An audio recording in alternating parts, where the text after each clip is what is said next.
नहीं, रुपया और पैसा नहीं, देना ही है तो क्या दोगे? क्या देंगे? क्या? धन्यवाद। क्यों मैया, आप भगवान को किस बात का धन्यवाद देंगे? क्या आप भगवान को किस बात के लिए धन्यवाद देंगे? नहीं, क्या बात के लिए? मैया, आप किस बात के लिए धन्यवाद देंगी भगवान को?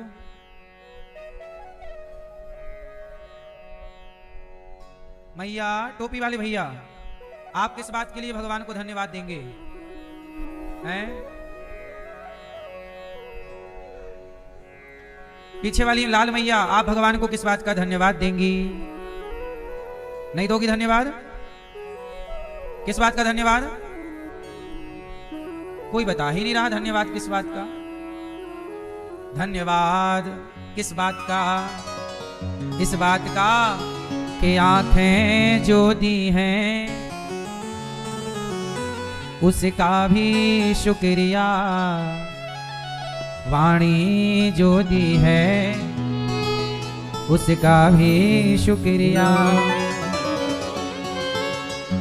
हम तेरा दिया खाएं, तेरा ही गुण गाएं, जीवन दिया जो उसका भी शुक्रिया, करते हैं कान्हा तेरा हर पल शुक्रिया।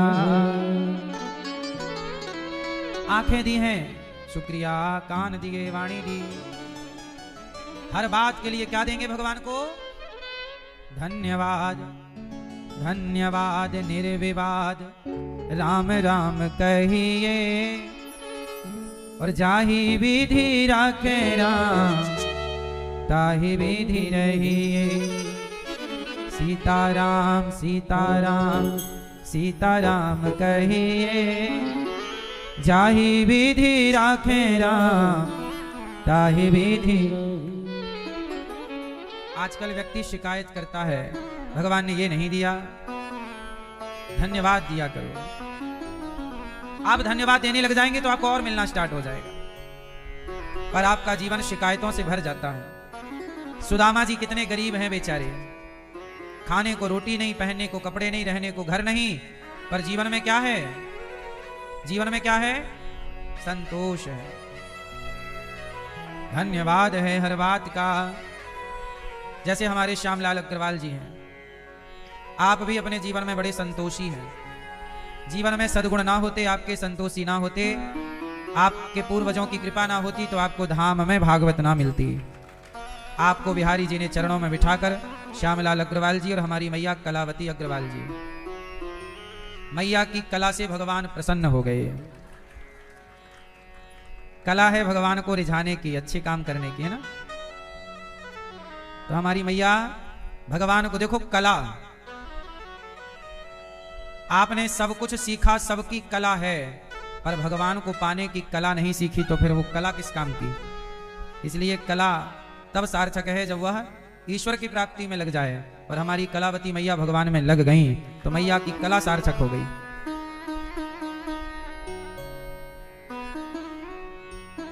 आपके पुत्र अमित अग्रवाल जी, निकिता अग्रवाल जी, भारती अग्रवाल जी, मनीष अग्रवाल जी, आरती अग्रवाल जी और विश्वास अग्रवाल जी, आप सब, उर्विक अग्रवाल जी और अरविक अग्रवाल जी, पूरे परिवार के लिए सुंदर करतल ध्वनि के साथ सबका हम स्वागत वंदन अभिनंदन करते हैं। भगवान आपको हर खुशी दें, अपनी कृपा आपको दें, और जो आपके अंदर कामनाएं हैं, आपकी कामना भगवान अवश्य पूरी करें। जो इच्छा है, भागवत जी इच्छाओं की पूर्ति करती ही करती हैं। ऐसी कोई भी इच्छा नहीं है जो भागवत से पूरी ना हो जाए। संपूर्ण इच्छाओं की प्राप्ति, संपूर्ण इच्छाओं की पूर्ति कहां से होगी? कहां से होगी? भागवत से हो जाएगी।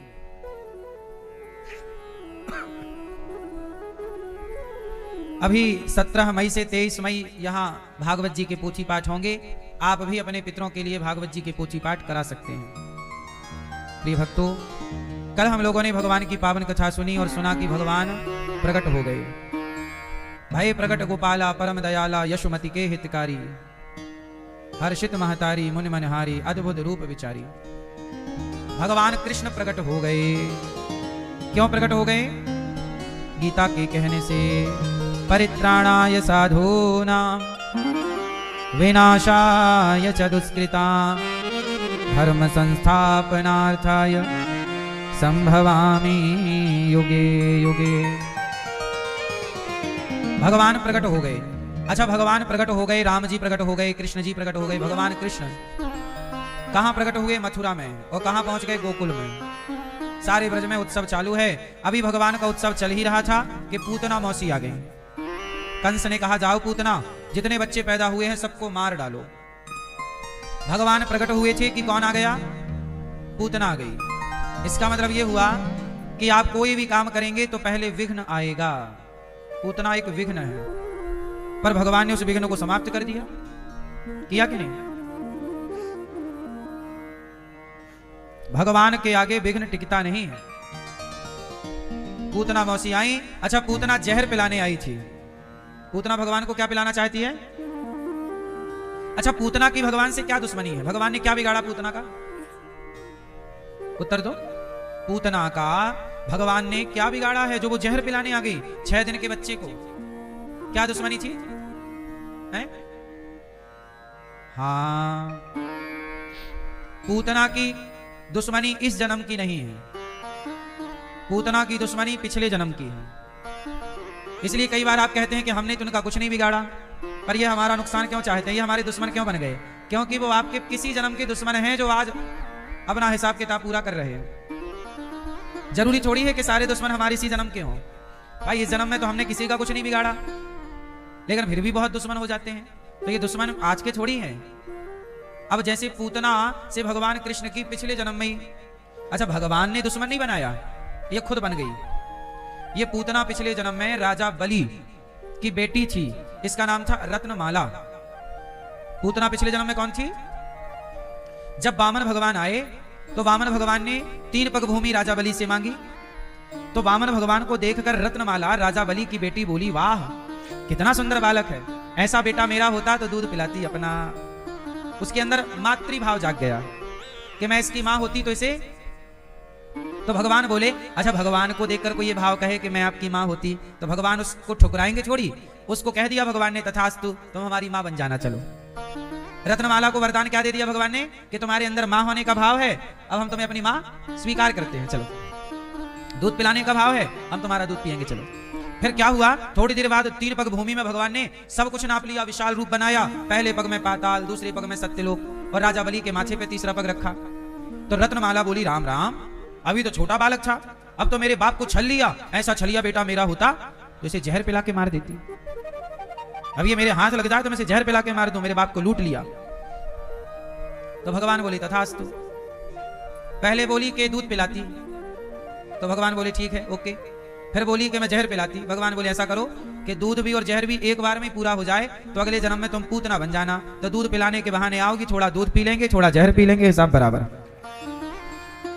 तो वही रत्नमाला इस जन्म में क्या बनी? सोचो, ये घटना सतयुग की है। राजा बलि वाली घटना कब की है? और अब कब पूरा हो रहा है वचन? द्वापर में। कई बार युग लग जाते हैं कर्मों का फल मिलने में। इसलिए हम जो पा रहे हैं वो आज का ही कर्म है, ऐसा नहीं है। पिछला कर्म है, ऐसा भी नहीं है। किसी भी युग का कोई भी हमारा कर्म, क्योंकि हम जिस योनि में जन्म लेते हैं वहां हम कर्म करते ही करते हैं। पिछले जन्म में पता नहीं हमने क्या जन्म लिया होगा, क्या कर्म किया होगा, वो भी कर्म मेरे साथ है। उसके पहले जन्म का कर्म भी मेरे साथ है, उसके पहले जन्म का कर्म भी मेरे साथ है। बोलो हाँ भाई, ऐसा भी तो हो सकता है कि मैंने पिछले जन्मों में अपनी मां की सेवा ना की हो, तो फिर इस जन्म में एक साथ इतनी मां की सेवा करके अपना पिछला कर्म मैं चुका रहा हूं। नहीं, आप और हम अपना कर्म फल ही भोग रहे हैं, अच्छा या बुरा। इसलिए जीवन में कभी परेशान नहीं होना चाहिए। कोई भी परिस्थिति आप नहीं बनाते। समय उस परिस्थिति का निर्माण कर देता है। तो यह रत्नमाला, इसलिए हमारा कोई दोस्त है, हमारा कोई दुश्मन है, हमने किसी को दुश्मन नहीं बनाया, फिर भी कोई दुश्मन बन गया तो यह किसी जन्म की दुश्मनी होगी, आज पूरी कर रहा है। उदाहरण पूतना का देख लो। आज भगवान ने पूतना जब आई तो भगवान ने पूतना का जहर पिया। अच्छा, पूतना को देखकर भगवान ने अपनी आंखें बंद कर ली। भगवान बोले हम पूतना को देखेंगे नहीं। क्यों? क्योंकि पूतना बाहर से बहुत अच्छी है और भीतर से बहुत गंदी है। भीतर से इसके विचार खराब हैं। बाहर से तो बन ठन के आई है सुंदरी और भीतर छल कपट भरा हुआ है। और भगवान कहते हैं कि जो बाहर का सुंदर है भीतर से छल कपटी है, ऐसों को हम देखना भी पसंद नहीं करते। इसलिए भगवान ने पूतना की ओर देखा भी नहीं। भगवान किसे देखते हैं? जिसका तन सुंदर हो उसे, या जिसका मन सुंदर हो उसे। क्या सुंदर चाहिए, तन या मन? मन। इसलिए कहता हूं आप लोग भी अपना मन कथा में लगाकर पवित्र कीजिए, कीर्तन में लगाकर पवित्र कीजिए, स्वाध्याय ग्रंथों का करके पवित्र कीजिए, सत्संग करके पवित्र कीजिए। मन को पवित्र करने का यही उपाय है। और बाहर संसार में जैसे ही जाओगे मन अपवित्र करने के बहुत रास्ते हैं। बोलो हाँ। किसी को भी देखकर मन अपवित्र हो सकता है, गंदा हो सकता है। सही है गलत है? पूतना का उद्धार कर दिया भगवान। दूध पिए जहर पिया, पूतना के प्राण फिनिश कर दिए। पूतना आकाश मार्ग में ले गई भगवान को, प्राण निकले, धड़ाम से गिरी। नंद बाबा कंस का कर चुका के लौटे, यशोदा मैया कन्हैया को ले गई। गाय की पूंछ से नजर उतारा और नंद बाबा ने शरीर को काट काट कर पूतना की चिता पे रखा। यहाँ सुखदेव जी कहते हैं अहो वकीयम स्तनकालकूटम जिघांसयापा ययदाप्यसात्वे लेभे गतिं धात्रिचितां ततोऽन्यं तं वा दयालुं शरणं व्रजेम। अहो वकीयं स्तनकालकूटं जिघांसयापाय यदाप्यसात्वे। अहो, बड़े आश्चर्य की बात है कि पूतना का भगवान ने उद्धार। अच्छा, पूतना मारने आई तो भगवान को क्या करना था पूतना के साथ? उसे नरक भेजना चाहिए कि स्वर्ग के बैकुंठ? बताओ पूतना किस लायक है? बताओ भैया, पूतना किस लायक है? कहां भेजें? जहर पिलाने आई है भगवान को, तो नरक भेजें कि स्वर्ग? हैं? हैं? मैया, ओ पीली मैया,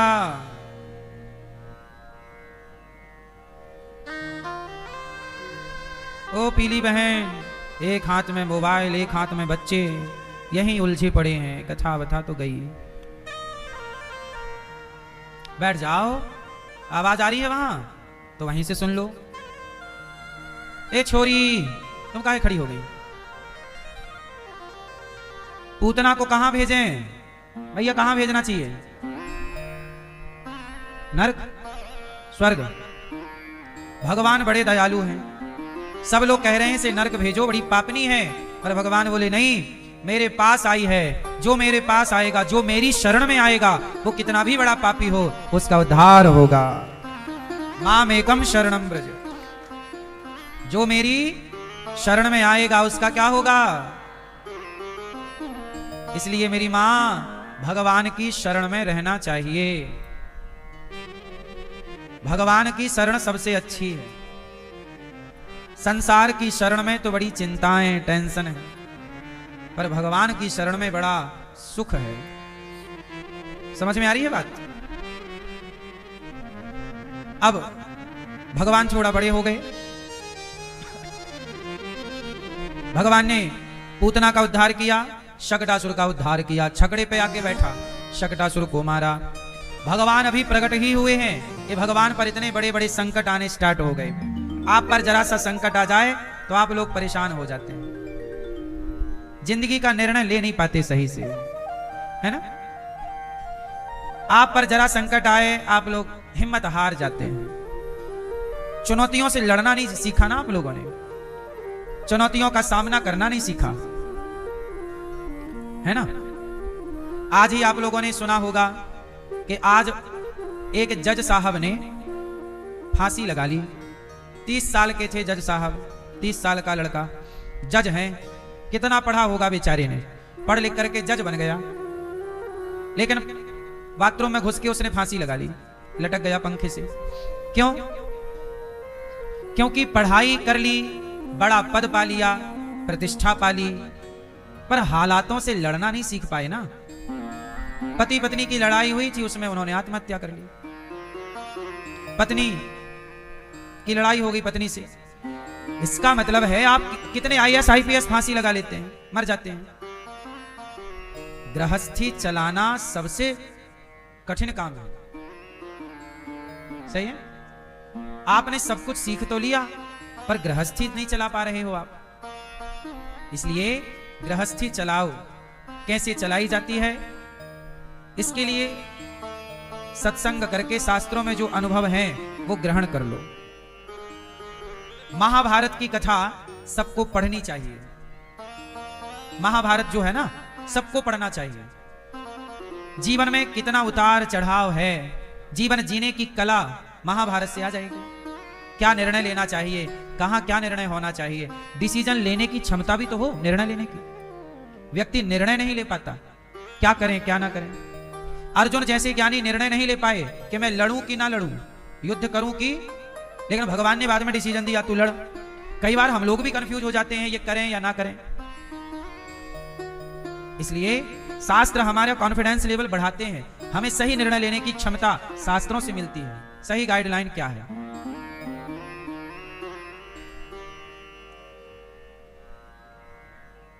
इसलिए मेरी मां आप सब लोगों को, बच्चों को पढ़ा रहे हो, योग्य बना रहे हो, बहुत अच्छी बात है। जिंदगी जीने की कला भी सिखाते चलना, वरना बड़ा पद पाकर फांसी ना लगा ले आने वाली पीढ़ी। सही है? चुनौतियां तो आएंगी। भगवान कृष्ण यही तो कह रहे हैं कि देखो मैं पैदा हुआ कि पूतना गई, 6 महीने का हुआ शकटासुर गया, और थोड़ा बड़ा हुआ, अभी भगवान 1 साल के नहीं हुए कि विघ्न पे विघ्न, दुष्ट पे दुष्ट आते गए, और भगवान हिम्मत नहीं हारे। जन्म से लेकर आखिरी समय तक भगवान कृष्ण के जीवन में संघर्ष था, हाँ या ना? राम के जीवन में कितना संघर्ष, लेकिन राम जी ने उस संघर्ष में आत्महत्या नहीं की, भगवान कृष्ण ने आत्महत्या। हमारा सनातन आपको मजबूत करता है, इसलिए तो सत्संग करना चाहिए। भगवान कृष्ण हमें ये सिखाते हैं, देखो शकटासुर आया, तृणावर्ताया, आगे अघासुर आएगा, वत्सासुर आएगा, कितने राक्षस। जब भगवान 10.5 साल के हुए कृष्ण भगवान, तब कंस से लड़ाई हो गई। कंस बड़ा था, पावरफुल था, और भगवान से लड़ाई हो गई, और भगवान ने कंस को मार गिराया। ये कंस क्या है? आपके जीवन में आने वाली बुराई है। इस बुराई से लड़कर आपको जीतना है, अपने को मजबूत बनाइए। लड़ाइयां तो करनी ही पड़ती हैं। आपका शरीर भी तो रोगों से लड़ता है। रोग प्रतिरोधक क्षमता, दवाइयां जो आपने कोरोना काल में वैक्सीन ली, वो क्या थी? उससे आपके रोग प्रतिरोधक क्षमता बढ़ गई, रोग को रोकने की क्षमता बढ़ गई। तो लड़ाई तो शरीर भी कर रहा है हर क्षण। लड़ते रहने का नाम जीवन है, संघर्ष करते रहने का नाम जीवन है, हार जाने का नाम जीवन नहीं है। मर जाना किसी भी समस्या का समाधान नहीं है। जिंदगी जीना सिखाओ। अच्छा, जिंदगी जीने का कोई उद्देश्य तो हो, क्या है? आप क्यों जी रहे हैं? मैं आपसे पूछ लूं ये सवाल, बताओ। अच्छा गुलाबी मैया, आप क्यों जी रही हो? क्या है आपका गोल, उद्देश्य? क्यों जी रही हो आप? अब क्यों जी रही हो? आप बताओ। परिवार को संभालना है और भगवान का। अच्छा, आप नहीं संभालोगी तो परिवार संभलेगा ही नहीं। क्यों? आप क्यों जी रहे हैं? जीने का उद्देश्य क्या है आपका? है भगवान को पाना। कथा सुनने के बाद ही ये सब आया कि पहले से था? बोलो मैया, आप क्यों जी रही हो? क्यों जी रहे हैं? भगवान के लिए। सही, खाओ मां कसम।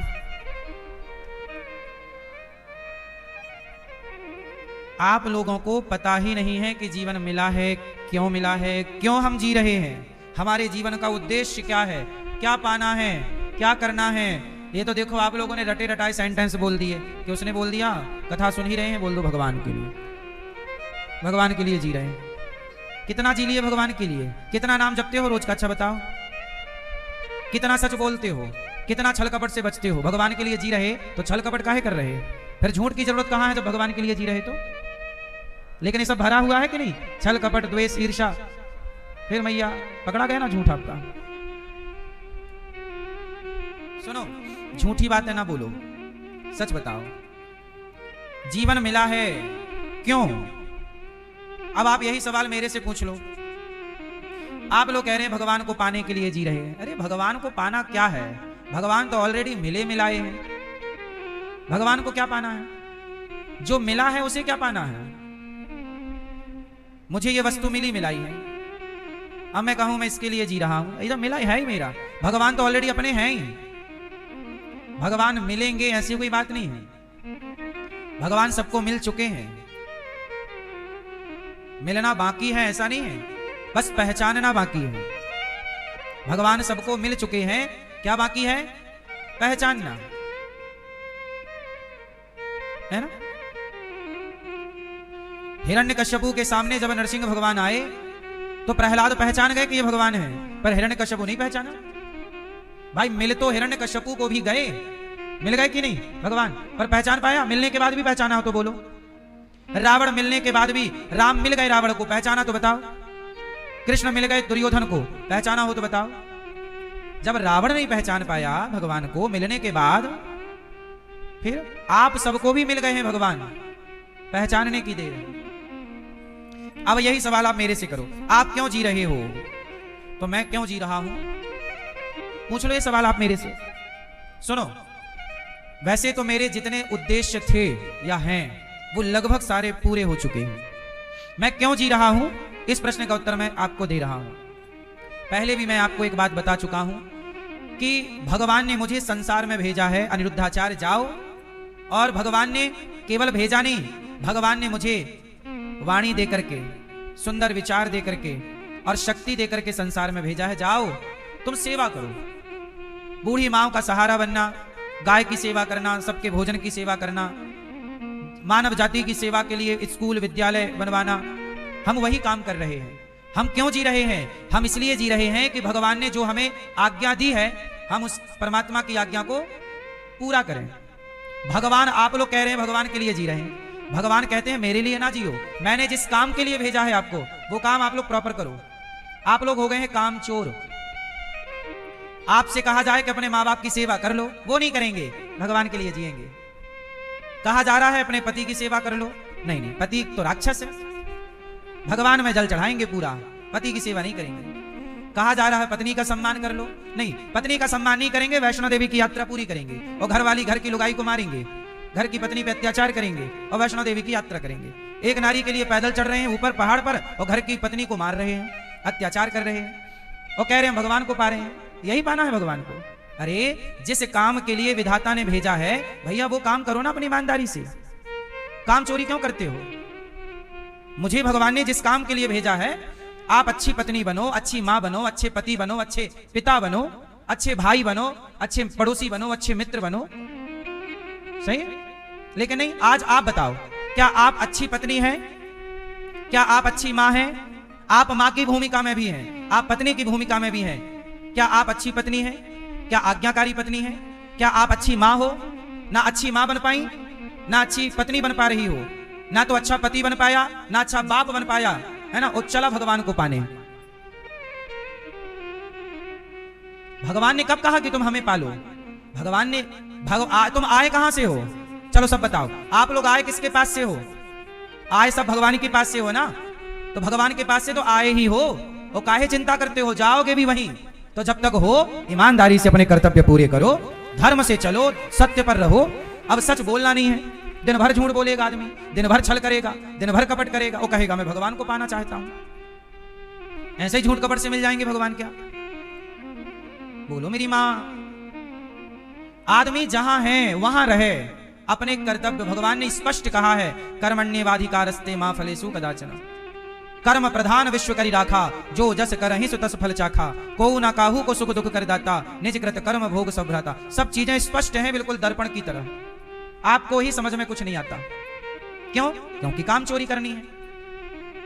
बहू है, सास की सेवा नहीं करेगी, सास को रोटी नहीं देगी।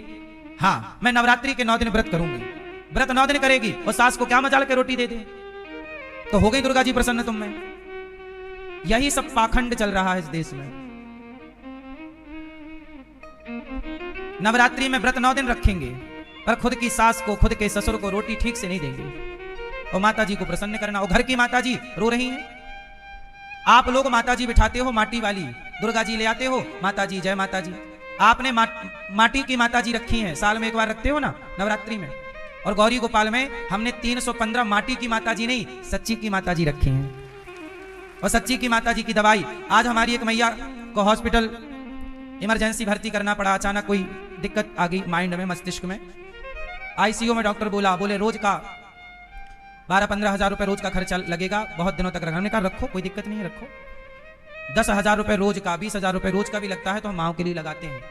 और ऐसी 300 मैया है, 315 आए दिन हमारे। हम तो आज बता रहे हैं संयोग प्रसंगवश, वरना आए दिन कोई ना कोई मैया हमारी हॉस्पिटल में रहती है, दवाई होती है। दवाइयों का खर्चा आप जानते ही हैं, लाखों का हो जाता है।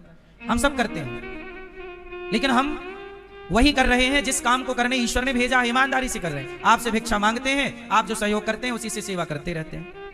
भगवान का काम यही है, हमें भेजी भगवान ने इसलिए है। हम अपनी माँ की सेवा करते हैं, पिता की बात मानते हैं, पत्नी के साथ अच्छे से रहते हैं, बच्चों को संस्कार देते रहते हैं जितना हमसे बन जाता है, आपको अच्छी बातें बताते रहते हैं। हम जिस भूमिका में हैं, हम यदि पिता हैं तो हम अपने बच्चों को समझाते रहते हैं सही रास्ता। हम गुरु की भूमिका में हैं तो आपको समझाते रहते हैं। हम पति हैं तो हम पति हैं तो हम किसी और नारी की तरफ नहीं देखते। अब आप अच्छे पति बन पाए क्या? आपकी पत्नी के होते हुए आप पराई औरत को देख रहे हो और रोज कह रहे हो हम शंकर जी के मंदिर रोज जाते हैं। तो मंदिर रोज जाते हो पर अपनी पत्नी के होते हुए पराई औरत को देखते हो, तो तुम बताओ भगवान ने तुम्हें ये सब करने भेजा है? तुम कितने भी मंदिर घूम लो पर चरित्रवान तो तुम बन ना पाए। आजकल सबको लिवन में रहना है, इसलिए मंदिर और भगवान की पूजा तुम करो या बिल्कुल मत करो, पर जिस काम के लिए विधाता ने भेजा है बिना काम चोरी के अपना कर्तव्य करो। यदि तुम्हारा विवाह हो गया है, पत्नी है, तो पत्नी के अतिरिक्त पराई औरत को देखना पाप है, यह जानना, इस पर चलना ही धर्म है, यही पूजा है। अब तुम पूजा की कितना माला जप रहे हैं और देख रहे हैं पड़ोसन को, तो फिर इससे बड़ा पाप हो सकता है? बोलो। इसलिए कहता हूं चोरी, काम चोरी नहीं। आज सही बताइए, आजकल की स्त्री हो या पुरुष काम चोर हो गए हैं कि नहीं? सब लोग अपने कर्तव्य कोई पूरे नहीं, कोई। आप कुछ लोगों को छोड़ दीजिए, आप में से कुछ भले लोग होंगे, कुछ लोगों को छोड़ करके बाकी लोग अपने रास्ते से भटक गए हैं। और भटक गए हैं तब उन्हें लग रहा है डर कि भाई अब तो हो गया है पाप, अब क्या करें? तो भगवान के दरवाजा खटखटाते रहते हैं। क्या कर लेंगे भगवान? इसलिए साहब भगवान को भी परेशान नहीं करना चाहिए बात बात के लिए, धर्म से चलना चाहिए। किससे चलना चाहिए मेरी माँ? अब आज के जमाने में क्या है, एक लड़का आया, बोले गुरुजी हम सब छोड़ आए हैं। काहे छोड़ आए? बोले भक्ति करेंगे। भक्ति करेंगे तो बोले माँ को छोड़ाया, बाप को छोड़ाया, भक्ति करेंगे। अरे पागल, कब भक्ति ने कहा कि तुम भक्ति के लिए माँ बाप छोड़ दो? बताओ कहां, किसने कहा? भक्ति करो। भक्ति क्या है? आज भक्ति करने वालों से पूछ लो कि भक्ति की परिभाषा बताओ क्या है, तो कोई ना बताएगा। भैया से पूछो क्या है भक्ति की परिभाषा। भैया भक्ति किसे कहते हैं बताओ? नहीं, फिर भक्ति किसे कहते हैं यही नहीं पता और भक्ति कर रहे हैं। फिर वही हाल है, कौआ कान ले गया, भाग रहे कौआ के पीछे, कौआ कौआ कान दे दे, कान दे। कान भी तो देख लो है कि गया। भक्ति भक्ति भक्ति क्या है? भक्ति भज सेवायाम धातु से भक्ति बनती है। क्या है भक्ति? आप अपने ईमानदारी से माँ बाप की सेवा कर रहे हैं, वही आपकी भक्ति है। माँ बाप की सेवा ही भक्ति है। पत्नी अपने पति की सेवा कर रही है, वही उसकी भक्ति है। माँ बाप बच्चों को योग्य संस्कार दे रहे हैं, सही रास्ते पर चला रहे हैं, वही माँ बाप की भक्ति है। आपके द्वार पे अतिथि आया है, आप उसे भोजन करा रहे हैं, यही भक्ति है। आप चींटियों को दाना डाल रहे हैं, यही भक्ति है। आप चिड़िया को रोटी दे रहे हैं, दाना डाल रहे हैं, यही भक्ति है। आप किसी के प्राणों की रक्षा कर रहे हैं, यही भक्ति है। लेकिन आजकल बोले हम सब छोड़े आए हैं, यही भक्ति है। माँ छोड़ दिया, बाप छोड़ दिया, लेकिन मोबाइल लेके आया है, मोबाइल नहीं छोड़ा। क्रोध नहीं छूट रहा है, लोभ नहीं छूट रहा है, गलत वासनाएं नहीं छूट रही हैं, लेकिन सब बाकी सब छोड़ दिया। एक आदमी आया, बोला मैं पत्नी छोड़ आया, पत्नी छोड़ आई, पत्नी छोड़ दी, बच्चे छोड़ दिए, वो कह रहा मैं भक्ति करूंगा। क्यों? बच्चों को पढ़ा लिखा के योग्य बनाना, राष्ट्र के सेवा में समर्पित कर देना, क्या ये भक्ति नहीं है? बोलो। फिर आजकल सबको अपने ढंग से चलना है, अपने हिसाब से चलना है, अपने अपने काम पूरे। इसलिए मेरी माँ, अब आपने मेरे से सवाल पूछा कि आप क्यों जी रहे हैं, तो सुनो, भगवान ने मुझे भेजा है सेवा के लिए। मैं क्यों जी रहा हूं? मैं वृद्ध माओ की सेवा, यहाँ अखंड रसोई की सेवा, और मैं भगवान से बोल चुका हूँ, आपसे आज बता रहा हूँ, मैं भगवान से बोल चुका हूँ कि प्रभु आपने जिस काम के लिए भेजा था, गौरी गोपाल में वृद्ध माओ की सेवा चालू हो गई है, अखंड रसोई की सेवा स्टार्ट है, 30,000 लोग पर डे भोजन करते हैं, गौ सेवा यहाँ है, गुरुकुल चल रहा है, जो मानव जाति की सेवा, मानवता की जो सेवा हो सकती है वो ये दास ने कर ली है। अब आप चाहो तो मुझे वापस बुला सकते हो, मेरा काम पूरा हो गया, मेरा इस धरती में आने का उद्देश्य पूरा हो गया। कितने साल जीना चाहिए, चलो बताओ, कितने साल जिंदा रहना चाहिए धरती में? इसका उत्तर दो, उत्तर दो फास्ट। कितने साल जीना चाहिए? कितने साल? 50 साल, 100 साल? सुनो, उम्र मायने नहीं रखती।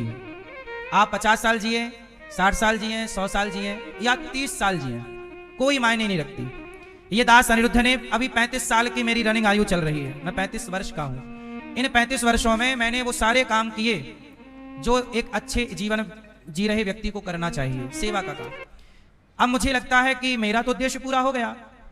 अब मैं 100 साल जीऊं और मैं एक समाज के लिए कुछ ना करूं, तो मेरे 100 साल जीने से भी फायदा क्या है?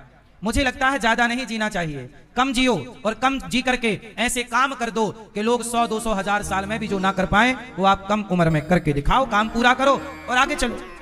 भगवान को अच्छे लोगों की जरूरत है, अच्छे लोग यहाँ भी अच्छे हैं, भगवान अच्छे लोगों को जल्दी बुला भी लेते, चलो यहाँ का काम पूरा हो गया, वापस आओ, अब तुम्हें और कहीं काम देंगे, क्योंकि हर जगह काम है ना। इसलिए कहता हूं कि आप ये मत सोचो कि मैं कितना जीऊं, नहीं, मैं जितना, अब बताइए, मैंने इस उम्र में जो करना था सब कर लिया, अब मुझे उम्र जीने की कामना ही नहीं, अब जो जिलाएं भगवान जिलाएं। हम तो कहते हैं आप जब चाहो बुला लो, अपना काम पूरा हो गया। बहुत जी के क्या करोगे? अब 100-100 साल के लोग पड़े हैं, गांजा पी रहे हैं, अब तुम जी तो रहे पर पी रहे गांजा, तो तुम क्या की उम्र का? तुम जिए 80 साल पर पिए दारू, तो तुम 80 साल जी के भी क्या करे? तुमने संसार में रह के धरती का भार ही तो बढ़ाया है। अब एक आदमी दारू पी रहा है, 80 साल का है, उसकी पत्नी परेशान, उसका बेटा परेशान, अब बता वो धरती का बोझ है या नहीं? उत्तर दो। जो व्यक्ति जी रहा है पर गलत कर रहा है तो बोझ है कि नहीं? मुझे इस धरती में बोझ बन के नहीं रहना, मुझे इस धरती का भार नहीं बनना। आप भी भार बन के ना रहो मेरी माँ, और अपने बच्चों को यह शिक्षा दो, भार बन के नहीं। धरती माता में आए हैं तो धरती माता का ऋण चुकाओ, माता भारत माँ का ऋण चुकाओ, कुछ करो इस राष्ट्र के लिए, कुछ करो इस माटी के लिए। बहुत जी के भी क्या करोगे? इसलिए जिंदगी से भी ज्यादा मोहब्बत ना हो, जिंदगी से भी ज्यादा प्यार ना हो। जीना चाहिए, हम ये नहीं कहते कि तुम आत्महत्या कर लो, नहीं, जियो, बिंदास जियो, पर मोह ना हो कि हम इतना ही जिए, कोई बात नहीं, मौत आएगी तो मर भी लेंगे, इसमें क्या है। अब कई लोग ना 90-90 साल के डॉक्टर के पास बैठे, महाराज हम कैसे ठीक हो डॉक्टर साहब? अब 90 साल में कोई ठीक होता है? भगवान का चिंतन करो, पूर्ण समर्पण भगवान में करो, अब थोड़ी ठीक हो जाओगे तुम। अब तो ये उम्र जाने की है, लेकिन नहीं, अभी भी आदमी को जीना है। क्यों जीना है? क्या करोगे जी के? दवाई करके चलो ठीक भी हो जाओगे, करोगे क्या? 2-2 घंटे बैठ के चुगली ही तो करनी है तुम्हें। क्या करोगे बताओ? तुम जी के करोगे क्या? 2 घंटे चुगली करोगे सवेरे, और यहां की बातें वहां मंत्र की तरह लड़ोगे, लड़ाओगे। यही कर रहे हैं लोग। बेकार की जिंदगी नहीं जीना चाहिए, जीना चाहिए सार्थक जीवन जियो। दही से मक्खन निकाल लो। अच्छा, दही में मक्खन ज्यादा होती है कि छाछ? जोर से बोलो। जीवन में अच्छे काम मक्खन की तरह है, बाकी बेस्ट जिंदगी तो छाछ की तरह है। इसलिए जिंदगी को छाछ ना बनाओ, जिंदगी को मक्खन बनाओ। जिंदगी को सार युक्त जीवन जियो, थोड़ा जियो, बिंदास जियो, थोड़ा जियो। पर झांसी की रानी 23 साल की उम्र में चल बसी। झांसी की रानी 23 साल की लड़की चली गई, धरती से विदा हो गई, लेकिन वो जाकर भी 23 साल में इतिहास रच के गई कि सदियों बाद भी उसे कोई भूल ना पाएगा। बोलो हाँ। आद्य शंकराचार्य जी 29 वर्ष की आयु में चले गए, इतिहास रच के चले गए, भुला ना पाओगे आप। स्वामी विवेकानंद जी 39 की आयु में चले गए, भुला ना पाओगे आप। 80 साल के कितने लोग चले गए कोई नहीं जान रहा, पर 39 साल के 29 साल के आद्य शंकराचार्य जी को सब जान रहे हैं। तो हम बहुत जी के क्या करेंगे? थोड़ा जिए, इस थोड़ी उम्र में बहुत अच्छा करें, बहुत अच्छा करें, बहुत अच्छे विचारों के साथ आगे चलें, समाज को अच्छा मार्गदर्शन दें, समाज के लिए, राष्ट्र के लिए बेहतर करके चलो। जाना तो सबको ही है, कोई पहले जाएगा कोई बाद में जाएगा। इसलिए जिंदगी से मोह ना होना चाहिए, अच्छे काम करते रहने चाहिए। बात किस किस को समझ में आ गई? क्या समझ में आया? ईमानदारी से क्यों आया हूं मैं संसार में? अच्छे काम करने। मेरा उद्देश्य भगवान को पाना नहीं है, मेरा उद्देश्य इस राष्ट्र में अच्छे काम करना है। अच्छे काम करूंगा तो भगवान मिल ही जाएंगे। कहां भागे जा रहे हैं भगवान?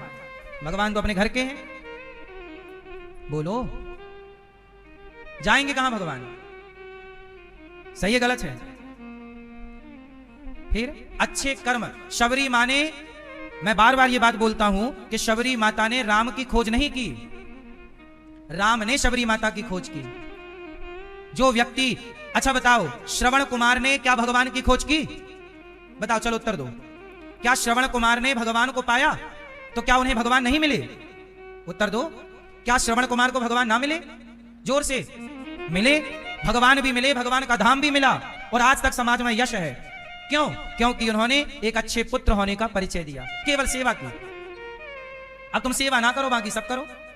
नहीं साहब, आप अच्छे काम करते हुए भगवान का स्मरण बनाए रखिए। ये घमंड ना पाल लीजिए कि मेरा है। गौरी गोपाल आश्रम किसका है? भगवान का है। ये दास अनिरुद्ध किसका है? भगवान। हम तो भगवान के नौकर हैं। पाएंगे क्या? हम तो पा चुके तब ना कह रहे हैं कि हम उनके नौकर हैं। भाई वो हमारे मालिक हैं भगवान, हम उनके नौकर हैं। बोलो हाँ। फिर तो हम तो उनके लिए सब काम कर रहे हैं, उनकी मर्जी से काम कर रहे हैं। तो भगवान कब खुश होंगे? जब हम उनका काम ईमानदारी से करेंगे। तो हमारे काम से भगवान प्रसन्न होके, जैसे शबरी के काम से प्रसन्न होके राम शबरी को मिल गए, जटायु के काम से प्रसन्न होकर राम जी जटायु को मिल गए। बोलो हाँ। फिर आप इतना अच्छा कर्म करिए, इतना अच्छा काम करिए कि आपसे मिलने भगवान आए। और ऐसा हुआ है। तुलसीदास जी ने रामचरितमानस की रचना की, तुलसीदास जी से मिलने राम आए थे। चित्रकूट के घाट में भई संतन की भीड़, तुलसीदास चंदन घिसे तिलक लेत रघुवीर। तुलसीदास जी से मिलने राम आए कि नहीं? बोलो हाँ। फिर इसलिए मेरी मां, भगवान को पाना है तो कैसे पाओगे?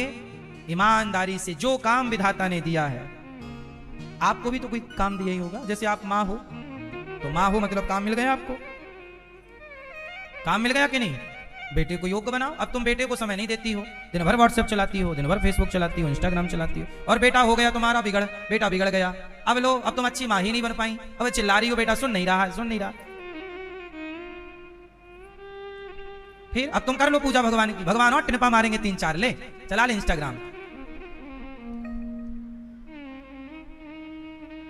आप लोग समझ ही नहीं पाए जीवन को, जिंदगी के मायने नहीं समझे, सिद्धांत ही नहीं समझा। भगवान के नाम पर, भक्ति के नाम पर बहुत सारे लोग तो भ्रमित हो गए, दिग्भ्रमित हो गए। किसके नाम पर? भक्ति और भगवान के नाम पर। जबकि भगवान के नाम पर भ्रमित नहीं होना है। भक्ति कभी भ्रमित नहीं करती, भगवान कभी भ्रमित नहीं करते। भगवान तो मार्गदर्शक हैं, भगवान तो। लेकिन आज मार्गदर्शक ना लेकर के मार्ग भटक करके और कह रहे हैं भक्त हैं। इसलिए मेरी मां, भक्ति की गहराई को समझना थोड़ा सा कठिन है। समझिएगा आप लोग, जो बातें हमने समझाई हैं उनमें बहुत गंभीरता से विचार कीजिएगा। भगवान उन भक्तों से बहुत खुश हैं जो कर्म करते हुए, ये सब कुछ भगवान का है, ये मानता हुआ व्यक्ति जब कार्य करता है तो उसे घमंड कभी नहीं आता, अभिमान नहीं आता, क्योंकि वो ये मान रहा है कि मेरा है ही नहीं, सब कुछ भगवान का है। जब व्यक्ति अपना मानकर काम करेगा तब वो पतित होगा, क्योंकि घमंड आएगा। अच्छा ये बताओ मैया, अभी आई आप?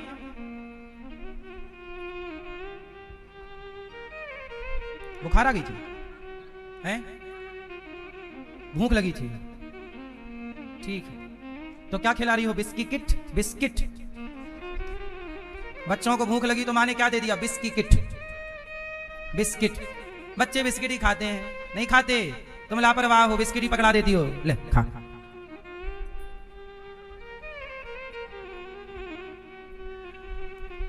पहले की माँ अपने बच्चों के लिए कुछ कुछ नया नया बनाती थी, बच्चे वही खाते थे। लड्डू बना के रख दिया, कुछ और आइटम, सूखे आइटम बना के। अब वो कहाँ, आप लोग कहाँ? आप तो सीधा पैकेट वाला ले आते हैं, पैकेट पकड़ा देते हैं, बच्चे खाते। क्या क्या समझाएं आपको? अब मैया तो लापरवाह है, कुरकुरे पकड़ा देती हैं। कुरकुरे एक जहर है, बिस्किट क्या है? बिस्किट है। इसमें मैदा है, शक्कर है, पाम ऑयल है, गलत चीजें हैं, लेकिन माँ को लगता है चलो बच्चे खा रहे हैं तो चलो जहर खा लें, ये जहर है। लेकिन नहीं, आपको देखो वही है ना, अच्छी माँ नहीं बन पाई, यही लापरवाही है आपकी, हैं? बिस्किट स्किट नहीं खाना चाहिए ना खिलाना चाहिए। हर बाजार का हर पैकेट बंद सामान जहर है, आप इस बात को माने या ना माने। बाजार में क्या मिलता है? टमाटर सॉस मिलता है। तुम घर में टमाटर सॉस बनाओ, तुम्हारा टमाटर सॉस 2 दिन नहीं चलेगा, सड़ जाएगा। और बाजार का टमाटर सॉस 1-1 साल चलता है। क्यों चलता है? केमिकल है। आप घर पे जूस बनाइए अनार का, सवेरे बनाइए शाम तक खराब हो जाएगा। पर बाजार से जूस खरीदिए अनार का, 6 महीना पुराना, जिंदा है। काहे जिंदा है? घर का ओरिजिनल जब 4 घंटे नहीं चल रही है चीजें, तो बाजार की क्यों चल रही है? क्योंकि क्या पड़ा है? केमिकल। अब ये पता है फिर भी तुम खिला रही हो, तो तुम बच्चों की दुश्मन हो या नहीं?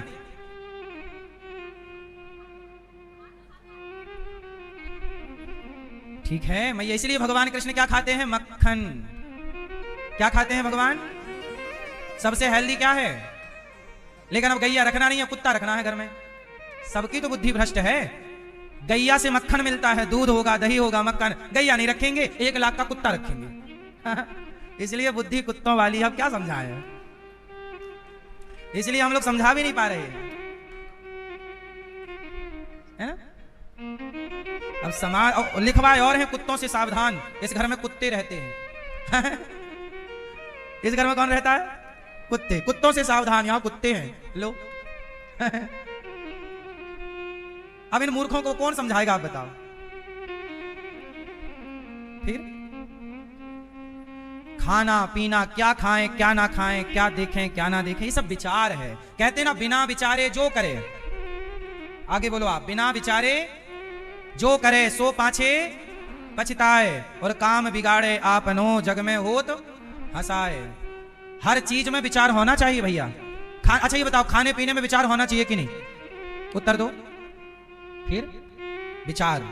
चलो, भगवान कृष्ण तो इस संसार में हम क्यों आए हैं? अच्छे कार्य करने के लिए। काम करो और अपना चलते बनो। भगवान कृष्ण ने क्या किया? पूतना का उद्धार, शकटासुर का, तृणावर्त का। अब आए गर्गाचार्य जी। गर्गाचार्य जी आए, मैया ओ पीली मैया, ए बहरी मैया, बैठ जा मेरी मां। तभी तो सास कहती है बहू सुनती नहीं है, कान में प्रॉब्लम है। सुनो, गर्गाचार्य जी आए, कहा कि नामकरण संस्कार कीजिए। क्या संस्कार कीजिए? भगवान कृष्ण का नाम। गर्गः पुरोहितो राजन यदुनाम सुमहातपाह ब्रजम जगाम नंदस्य वसुदेव प्रचोदितः। गर्गाचार्य जी आए, नंद बाबा बोले महाराज मेरे लाला को नामकरण कर दो। गर्गाचार्य जी बोले ठीक है हम कर देंगे, पर यहां नहीं करेंगे, गौशाला में करेंगे। कंस को पता लग जाएगा कि हम वसुदेव जी के गुरु हैं, नंद बाबा के छोरा को नामकरण करेंगे तो वो ये समझ लेगा कि देवकी का 8वां गर्भ यही है, और तुम्हारे लाला पे संकट खड़े हो जाएंगे। इसलिए हम चुपके से नामकरण करेंगे। कहां करेंगे? गौशाला में। गाय के गोबर से लीपा गया, चौक पूरा गया, कलश स्थापित हुआ, और गर्गाचार्य जी ने नामकरण किया। यशोदा आपकी गोद में जो है ये रोहिणी का बालक है, इसलिए नाम होगा, बल अधिक है इसलिए नाम होगा बलराम। और इनका नाम होगा कर्ष्यति कृष्ण, जो सबके चित्त को अपनी ओर आकर्षित कर लें। इनका नाम कृष्ण है। कृष्ण और बलराम, भगवान का नामकरण हुआ। ये संस्कार है। हमारे सनातन में 16 संस्कार होते हैं। आजकल बच्चों के संस्कार होते नहीं है ज्यादा। संस्कारों की परंपरा प्रायः लुप्त तो हो गई है। अब संस्कार से किसी को कोई लेना देना नहीं है। अब क्या हुआ कि भगवान थोड़ा बड़े हो गए, घुटनों के बल चलने लग गए, मक्खन खा रहे हैं, मैया गोद में बिठा के अपना दूध पिलाती हैं। छोटे से हो गए कन्हैया, छोटे से आगे के 2 दांत भी निकल आए हैं। अब तो मैया बहुत सुख पा रही है, कन्हैया बहुत प्यार करने लग गए हैं। गोद से उतरना, घुटनों के बल चलना, पाँव में करधन, कमर में करधन बांधती है मैया, पाँव में पायल बांधती है। अब कन्हैया थोड़े से खड़े होने लगे, पकड़कर मैया उंगली पकड़ाती है और कन्हैया को चलना सिखाती है। आगे आगे कन्हैया, उल्टी उल्टी मैया चल रही, उल्टी पीछे की तरफ, बैक पीछे की तरफ मैया चल रही है, आगे आगे कन्हैया। अब भगवान अपने से खड़े होते हैं, गिर जाते हैं, फिर खड़े होते हैं, गिर जाते हैं, फिर खंबा पकड़ते हैं, और खंबा दीवार पकड़ पकड़ के भगवान थोड़ा चलते हैं, जैसे छोटा बच्चा चलना सीखता है। और देखे तो वहां दीवार के किनारे एक मटका रखा हुआ था, मटके में मक्खन था, और भगवान दीवार के किनारे गए और मटके में हाथ डाला और मक्खन खाने लग गई। मैया दूर बैठी देख रही है, लाला तू बड़ा हो गया है, अब देख तू मक्खन खाने लग गया है, आ तुझे मैं दूध पिलाऊं, बहुत मक्खन खा लिया, आ दूध पिलाऊं। मैया गोद में लेके बैठ गई, और भगवान जगत के पास जो सबका पेट भर रहे हैं, आज उनका पेट मैया यशोदा भर रही हैं। देखो जरा, अपना दूध पिला रही हैं मैया। अब थोड़ा दिन और हुआ, थोड़ा और बड़े भाई भगवान, तब भगवान कृष्ण मैया यशोदा को मैया मैया कहने लगे। सूरदास जी कह रहे हैं, कहने लगे मोहन मैया मैया। अब भगवान क्या बोलने लगे, बड़े हुए हैं ना तो बोलने, बच्चा बड़ा होता है थोड़ा सा बड़ा तो क्या बोलता है, माँ। अब जैसे आप लोगों का बच्चा बोला तो आपने उसे बुलवा दिया, बोलो बेटा मम्मी, बोलो बेटा पापा। लेकिन मैया कन्हैया क्या बोल रहे हैं, मैया मैया। क्या बोल रहे हैं जोर से, मैया। आप लोग क्या बोलती हो अपनी माँ को, आप क्या बोलती हैं माँ को, मम्मी मम्मी। आप क्या बोलती हैं मैया, मम्मी। चली गई नहीं, जब जिंदा थी तब क्या बोलती थी, मम्मी। आप क्या बोलती हैं, मम्मी। आपके बच्चे आपको क्या बोलते हैं, ये भी मम्मी। मम्मी का मतलब बताओ क्या होता है, हैं? आप बताओ मम्मी का मतलब क्या होता है। मम्मी का मतलब होता है मरी हुई, मम्मी उसे कहते हैं मम्मी। क्या होता है, मम्मी मतलब मरी हुई बॉडी को मम्मी कहते हैं, मम्मी। कई बार आप लोग जल्दी जल्दी में ऐसी बोले, मम्मी कहां हो। अब ये बताओ कि आप लोगों ने अपनी मां को जीते जी तो मार डाला, जीते जी तो मम्मी कह दिया, मम्मी बना दिया। मम्मी का ही अपभ्रंश मम्मी है। हमारा देश गुलाम था, मुसलमान लोग अपनी मां को बोलते हैं अम्मी जान। क्या बोलते हैं, अम्मी। तो अम्मी से आप लोगों ने नकल कर ली और अम्मी का कर दिया मम्मी। मम्मी कहां से आया, अम्मी से मम्मी, मम्मी से मम्मी, दोनों गलत है। मम्मी और मम्मी दोनों गलत है। सही क्या है, मां, मैया, माता जी। लेकिन आप लोगों ने नकल तो की पर अकल तो लगाई नहीं, बड़ी समस्या है। इसलिए मम्मी बोलना बिल्कुल गलत है। मरी हुई को मम्मी बोल सकते हैं, तो आपने जब तक जिंदा थी तो उसे मरी घोषित कर दिया। इसलिए कोई भी बेटा बच्ची बच्चा अपनी मां को मम्मी ना कहे। सही है गलत है। तो आज से कितने लोग सुधार करेंगे और बच्चों को क्या बोलना सिखाएंगे, मां बोलो बेटा, मैया बोलो, माता जी बोलो। कितने लोग मेरी बात से सहमत हैं, मम्मी नहीं बोलना चाहिए। क्या बोलेंगे जोर से, मां। मां शब्द कहां से आया, मां। मां शब्द कहां से आया है, मां शब्द आया है गाय से। छोटा गाय का बच्चा कैसे बोलता है, मां मां मां। गाय से ही मां का जन्म हुआ है, मां शब्द का। इसलिए गाय को मां कहते हैं, क्योंकि मां शब्द ही गाय से प्रकट हुआ है। इसलिए गावो विश्वस्य मातरः, गाय सबकी मां है, क्योंकि गाय का बच्चा अपनी मां को मां कहता है। गाय का बच्चा क्या बोलता है, कभी ध्यान से सुनना। अब आप लोग तो कुत्तों की इतना सुन चुके हो भाव भाव कि अब गाय का सुनने का टाइम नहीं है, वरना समझ है। इसलिए मां शब्द की उत्पत्ति कहां से हुई, गाय से। इसलिए जब बछड़े ने अपनी मां को मां कहा तो फिर यहां के बच्चों ने भी अपनी मां को क्या नाम दिया, मां मां मां। इसलिए सबसे उत्तम है मां। फिर आप लोग बोलते हो अपने पिता को पापा। आप क्या बोलते हैं अपने पिताजी को, पापा। पापा का अर्थ बताओ। पापा एक तरह की गाली है जो संस्कृत में दी जाती है। किसी को आप पापा कह दीजिए, होगी गाली। ये गाली है एक तरह की, जो बच्चे आजकल के अपने बाप को दिन में 10 बार देते हैं। पापा मतलब होता है पाप। पापा मतलब क्या होता है, पाप। संस्कृत जगत में, सनातन की परंपरा में पापा शब्द गीता में भी आया है, पर जहां जहां पापा आया है वहां पापा शब्द का अर्थ पाप के लिए प्रयोग हुआ है। पापा मतलब क्या, पाप। जैसे एक चौपाई बोल रहा हूं, कलयुग का यह परम प्रतापा, मानस पुण्य हो या नहीं पापा।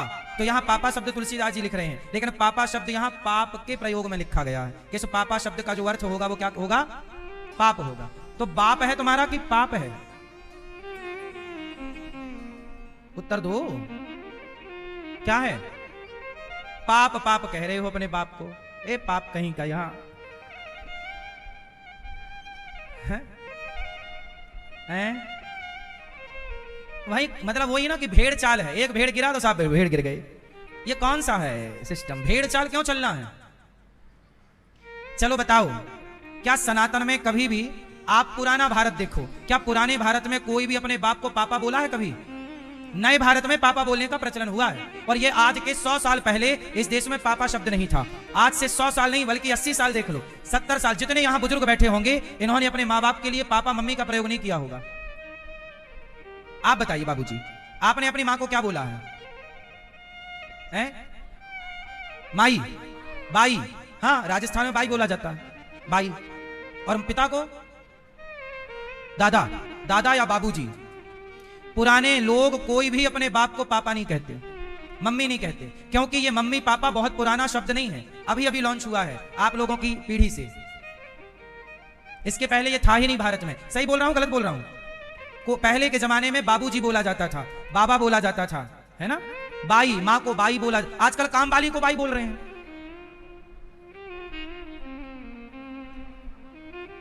बाई मतलब काम वाली बाई, और मरी हुई को मम्मी कह रहे हैं, मां।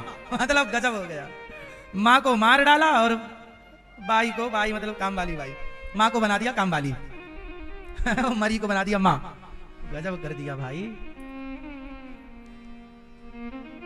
क्यों भैया, सही है गलत है? तो आज से कितने लोग सुधारेंगे? पिताजी बोलना, बाबूजी बोलना, ठीक है। पापा मतलब गाली, जो रोज अपने बाप को देते हो। आप कितनी बार गाली देते हो? आप पापा बोलते हैं? पापा नहीं बोलती, मतलब कम गाली देती हैं। अच्छी हैं आप कम देती हैं गाली। अब नहीं बोलना बिल्कुल भी, है ना भैया। आप क्या बोलती हो अपनी माँ को? हाँ, माता कि मम्मी बोलती थी, अभी सुधार कर लिया, ठीक है। अब भगवान कृष्ण जी क्या बोल रहे हैं? मैया, मैया मुझको दूध पिलाए दे। मैया लेके बैठ गई, लाला को दूध पिलाई हुई लग गई। अपनी प्राचीनता को गवाओ ना, मैया बाबा बोलते रहो, और हर बात पर आंटी आंटी नहीं। अब हमारे भारत में चाची है, चाचा है, मौसी है, मौसा है, बुआ है, फूफा है, अब ये खत्म हो गए, सब आंटी आंटी आंटी आंटी, है ना। अब भगवान थोड़ा बड़े हुए तो गोपियां शिकायत कर रही हैं। वत्सान मुंचन क्वचित समय क्रौंस संजात हासः स्तेयं स्वादवत्यथ दधिपयः कल्पितै स्तेययो गई। वत्सान मुंचन, भगवान श्री कृष्ण क्या करते हैं? थोड़ा बड़े हुए ग्वाल वालों का वो बनाई टीम। कहा आओ भैया, तुम ए मनसुखा तुम दुबले क्यों हो? ए मधुमंगल तुम इतने पतले क्यों हो? ए मनसुखा तुम इतने कमजोर कैसे हो गए? सबने कहा कन्हैया, मैया सारा मक्खन ले जाके मथुरा के राजा कंस को बेचाती है, हमें कुछ मिलता नहीं है। वहां के लोग हट्टे कट्टे हो रहे हैं, हमें कुछ मिलता नहीं है। भगवान बोले फिर ऐसा करो, हमारी टीम में आओ, हम टीम बनाएंगे और घर घर जाके माखन चोरी करेंगे। कन्हैया माखन क्यों चुराते हैं? क्योंकि गोपियां सारा बेच आती हैं, तो भाई जो हमारे हक का है वो तो हमें मिलना चाहिए। घर के देव ललाएं, बाहर के लड़ुआ खाएं। घर के देव मतलब घर का आदमी मक्खन नहीं खा रहा और वो घर में रहा है, और दूसरा आदमी मक्खन खा रहा है। तो भगवान बोले पहले अपन लोग खाओ, अपने खाने से जो बचेगा उसे बेचो। इसलिए ज्यादा हाय हाय ना किया करो, अच्छा खाना पीना कर लो, अच्छा जियो, है ना। पैसे के पीछे आदमी, किसानों के घर टमाटर होता है ना, तो वो सारे अच्छे टमाटर बेच देते हैं और खुद सड़े टमाटर की सब्जी बना बना के खाते हैं। जो गोभी यदि है, गोभी की खेती हुई, अच्छी गोभी बेच देगा, और जो खराब कीड़े वाली होगी सड़ी पची, उसकी खुद बना के खाएगा। ऐसे ही होता है। सही है गलत है? फिर आदमी अच्छा ग्रहण नहीं कर रहा है, बुरा ग्रहण। इसलिए विचारों की शुद्धि नहीं है। भारत में जितना अच्छी क्वालिटी का एप्पल होता है, भारत में जितनी अच्छी क्वालिटी का फल होता है, सारा अमेरिका चला जाता है, दुबई चला जाता है। और जो अच्छे से थोड़ा डाउन है वो चला जाता है बड़े बड़े शहरों में, दिल्ली, मुंबई, बेंगलुरु, चेन्नई। और जो उससे भी थोड़ा डाउन है वो उससे थोड़ा नीचे के राजधानियों में आ जाता है, जैसे लखनऊ है, भोपाल है इत्यादि। फिर जो उससे भी डाउन हुआ वो छोटे शहरों में पहुंचता है, और जो उससे भी डाउन हुआ वो फिर ठेला पे एप्पल इतने सारे धरे रहते हैं, ले लो सेब, वो एप्पल ही ऐसा हो रहा है? सही है ना। फिर अच्छी चीज खाने की आदत नहीं है, अच्छी चीज बेचने की आदत है।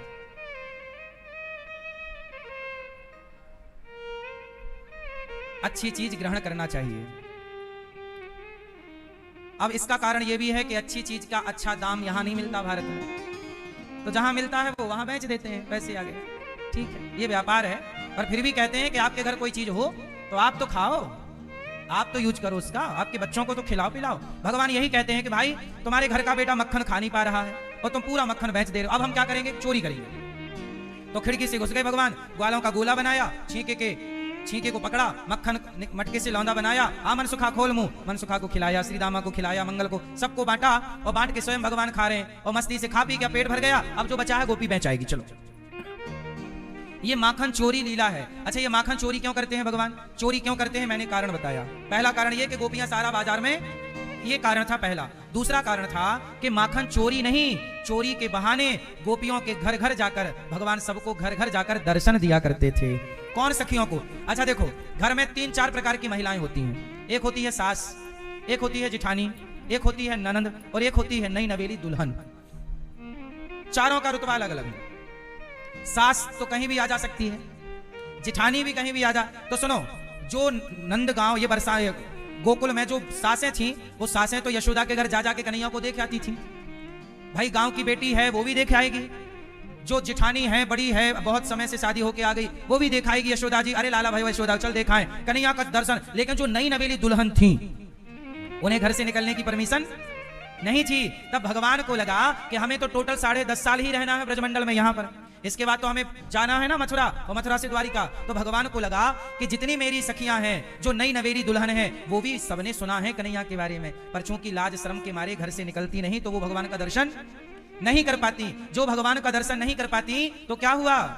तब तो गोपियां जब भगवान के दर्शन नहीं कर पाती, तब भगवान स्वयं मक्खन चोरी करने के बहाने घर में घुसकर उन नई नवेली दुल्हनों को दर्शन दिया करते थे। और भगवान को देखकर वह नई नवेली दुल्हन स्तब्ध हो जाती थी। क्या स्वरूप है भगवान का, क्या लीला है। भगवान कोई मक्खन के भूखे हैं क्या? जो एक उंगली से पहाड़ उठा सकते हैं, जो एक उंगली से पहाड़ उठा सकते हैं, उन्हें कोई मक्खन की आवश्यकता है क्या? लेकिन गोपियों को दर्शन भी तो देना था। तो गोपियों को दर्शन देने के लिए भगवान चोरी के बहाने घुसते थे और सबको दर्शन देकर सबको कृतार्थ करते थे। जैसे शबरी के घर जाना क्यों जरूरी था? उन्हें दर्शन देना था। शबरी तो आ नहीं सकती थी ना अयोध्या। अच्छा, राम का वनवास क्यों हुआ? राम वनवास ना जाते तो शबरी कभी अयोध्या ना आती। जब शबरी अयोध्या नहीं आ सकती तो भगवान बोले फिर मुझे शबरी जैसे भक्तों के लिए वनवास जाना पड़ेगा माता, इसलिए कैकेयी से कहा मुझे वनवास भेज दीजिए। तो भगवान कितने दयालु हैं। भगवान कहते हैं कि तुम मेरे तक नहीं आओगे, मैं तुम्हारे तक आ जाऊंगा। तुम्हारी भक्ति तो हो, तुम्हारा प्रेम तो हो। जैसे चुंबक, मैग्नेट, लोहे को अपनी तरफ क्या होता है, लोहे को अपनी ओर खींच लेता है, ऐसे भक्त की भक्ति, भक्त का प्रेम, भक्त का अच्छा आचरण भगवान को अपनी ओर खींच लेता है। भगवान खींचे चले जाते हैं। भगवान किसकी ओर खींचते हैं? जोर से, भक्त की ओर। गोपियों के दर्शन के लिए, गोपियों को दर्शन के बहाने भगवान आते और प्रेम से गोपियों को दर्शन देते। सारी गोपियां भगवान का टुकुर टुकुर एक एक अंग का दर्शन करती। कितने सुंदर हैं। अच्छा जरा बताओ, जिनकी प्रतिमा इतनी सुंदर, वो कितना सुंदर होगा, है ना? जिनकी छवि अभी देखने को लोग लालाए, अभी बिहारी जी में हजारों की भीड़ लगी है। एक झलक जिनकी प्रतिमा, जिनके दर्शन, जिनके विग्रह का दर्शन करने के लिए भक्त लाइन में खड़े हैं, वो परमात्मा जब साक्षात यहाँ लीला कर रहे होंगे, तब गोपियों के अंदर कितना प्रेम होगा और कैसे दर्शन की उत्कंठा होगी, समझिए तो जरा। इसलिए भगवान, एक बार क्या हुआ, एक संत थी, ये कथा स्वामी विवेकानंद जी से जोड़ करके कही जाती है। एक बार स्वामी विवेकानंद जी विदेश की धरती पर भगवान कृष्ण की कथा कह रहे थे कि कृष्ण ऐसे थे जिनके पीछे हजारों गोपियां उनके दर्शन के लिए खड़ी रहती थी, एक झलक पाना चाहती थी। इतना प्रेम था कि वो काम धाम छोड़ के टुकुर टुकुर देखती कन्हैया को, और उनसे प्रेम अधिक था। तो स्वामी विवेकानंद जी ने जब ये बात कही तो किसी ने खड़े होकर कह दिया कि स्वामी जी आप ये बात गलत कह रहे हैं। कृष्ण में आखिर ऐसा क्या था कि हजारों गोपियां लाइन में खड़ी थी दर्शन के लिए या मिलने के लिए? मैं नहीं मानती हूं या मानता हूं कि यह बात सत्य हो सकती है। भाई एक पुरुष के पीछे कितनी स्त्रियां आगे पीछे रहेंगी? 2 समझ में आती है, 4 समझ में आती है, 10, 20, 25, हजारों स्त्रियां तो ना मरेंगी किसी एक आदमी पर। मुझे ये बात समझ नहीं आई। स्वामी जी बोले आपके प्रश्न का उत्तर हम जरूर देंगे। स्वामी जी बोले कि आगे कृष्ण की कथा हम इस मंच पर नहीं, आगे 2 किलोमीटर हमारा एक मंच है, वहां हमारा प्रवचन है, हम वहां जाएंगे। जिसको कथा सुनना है और इस प्रश्न का उत्तर जानना है वहां चलो। स्वामी विवेकानंद जी इस मंच से उतरकर जब उस मंच की ओर चले तो 2 किलोमीटर पैदल चले, तो जितने श्रोता थे सारे पीछे पीछे चल पड़े, और 2 किलोमीटर वहां खड़े होकर स्वामी जी ने माइक पकड़ा और बोला कि देवी आपके प्रश्न का उत्तर यही था क्या, कि जिनकी कथा के लिए आप किलोमीटर दूर चलकर आए, जिनकी कथा में इतना प्रभाव है कि हजारों लोग कई कई किलोमीटर दूर उनकी कथा के लिए चलते हैं, उन्हें कृष्ण का क्या प्रभाव रहा होगा, जिनकी कथा में ये प्रभाव है। आप देखिए ना, यहाँ आप लोग, कोई 500 किलोमीटर दूर से आया है, कोई 100 किलोमीटर दूर से, कोई 1000 किलोमीटर दूर से, लोग यहाँ विदेशों से भी आते हैं, समुद्र पार से, हजारों किलोमीटर दूर से, और आते हैं केवल भगवान की कथा। जिनकी कथा आने वाले इस युग कलयुग में, जिनकी कथा का ये प्रभाव है, उन कृष्ण का क्या प्रभाव रहा होगा उस द्वापर में, ये समझना बड़ा कठिन है। गोपियां भगवान से प्रेम करती हैं, मक्खन चुराना उद्देश्य नहीं है। गोपियों की अच्छा भगवान प्रेम देते हैं, क्यों? क्योंकि गोपियां भगवान से प्रेम करती हैं। गोपियां भगवान की भक्त हैं, और भक्त को भगवान प्रेम जरूर देते हैं। भगवान लौटाते भी तो है ना। यदि भक्त प्रेम करेगा, भक्ति करेगा, तो भगवान उसे लौटाएंगे ना, दर्शन दे करके, उसे सुख दे करके, उसे मिल करके, जो वो चाहता है। जाकी रही भावना जैसी, जैसे मीराबाई ने सारी जिंदगी अपने आप को तपाया, और क्या पाया? क्या बोला? मुझे तो भगवान चाहिए पति के रूप में। अब जब अगला भगवान का अवतार होगा, तो भगवान की जब पत्नी कोई बनेगी, तो मीराबाई को भगवान अपनी पत्नी का स्थान दे देंगे कि तुम मेरी पत्नी के रूप में आओ, क्योंकि तुमने मुझे पति के भाव से चाहा है। यही है चर्चा कि भगवान की भक्त को जो कामना है भगवान। अच्छा, गोपियां शिकायत करती, अरे मैया तेरे लाला ने आज ये लीला, ये आज इसने मक्खन चुराया, मटकी तोड़ी। गोपियां शिकायत नहीं कर रही हैं, शिकायत के बहाने ये भी दर्शन करने जा रही हैं। गोपियां शिकायत के बहाने क्या कर रही हैं? हाँ, गोपियां शिकायत के बहाने दर्शन करती हैं कन्हैया का। शिकायत नहीं है किसी की, दर्शन करने का बहाना है। गोपियों ने कहा कि मैया वत्सान मुंचन, तेरे लाला ने बछड़े खोल दिए। मैया बोली थोड़ा गुस्सा क्यों करो? बोले क्रौं से संजात हा सहा, जब हम तेरे लाला पे गुस्सा करती हैं, तो तेरा लाला हमारी तरफ देख के ही करके हंस देता है। कन्हैया के मुस्कान में क्या है? कन्हैया की मुस्कान में, कन्हैया की मुस्कान ही माया है। एक बार मुस्कुरा दें तो सामने वाला बेहोश हो जाए। गोपियां बोली कन्हैया मुस्कुरा दे तो हम सारा गुस्सा भूल जाएं।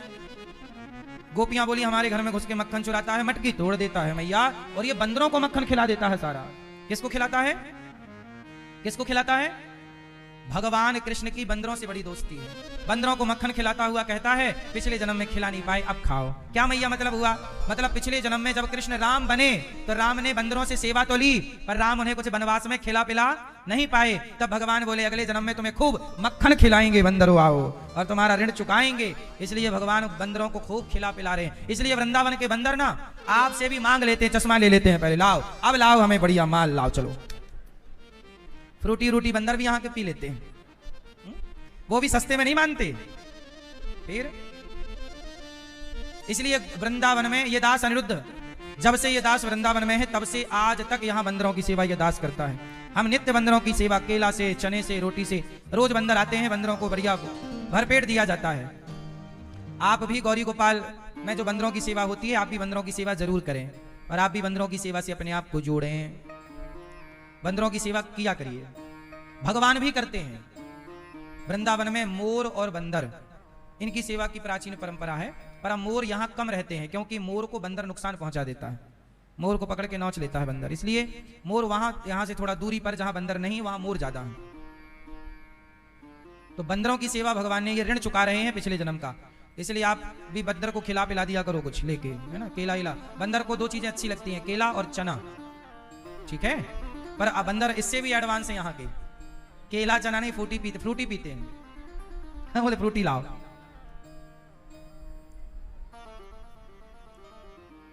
मोबाइल लेके भाग जाएंगे, चश्मा लेके भाग जाएंगे। इसलिए आप लोग अपना मोबाइल चश्मा संभाल के रखना। चश्मा इसलिए बंदर यहाँ के निकाल लेते हैं कि चश्मा लगा के बहुत देख लिया जगत को, अब ये वाला चश्मा उतारो यहाँ, और भक्ति का चश्मा लगा के वृंदावन को देखो, प्रेम का चश्मा लगा के देखो। ये प्रेम की नगरी है, ये चश्मा से कुछ नजर ना आना है। इसलिए भगवान, ये बंदर ऐसा भाव है। एक दिन क्या हुआ कि भगवान ने मिट्टी खाई। क्या खाई?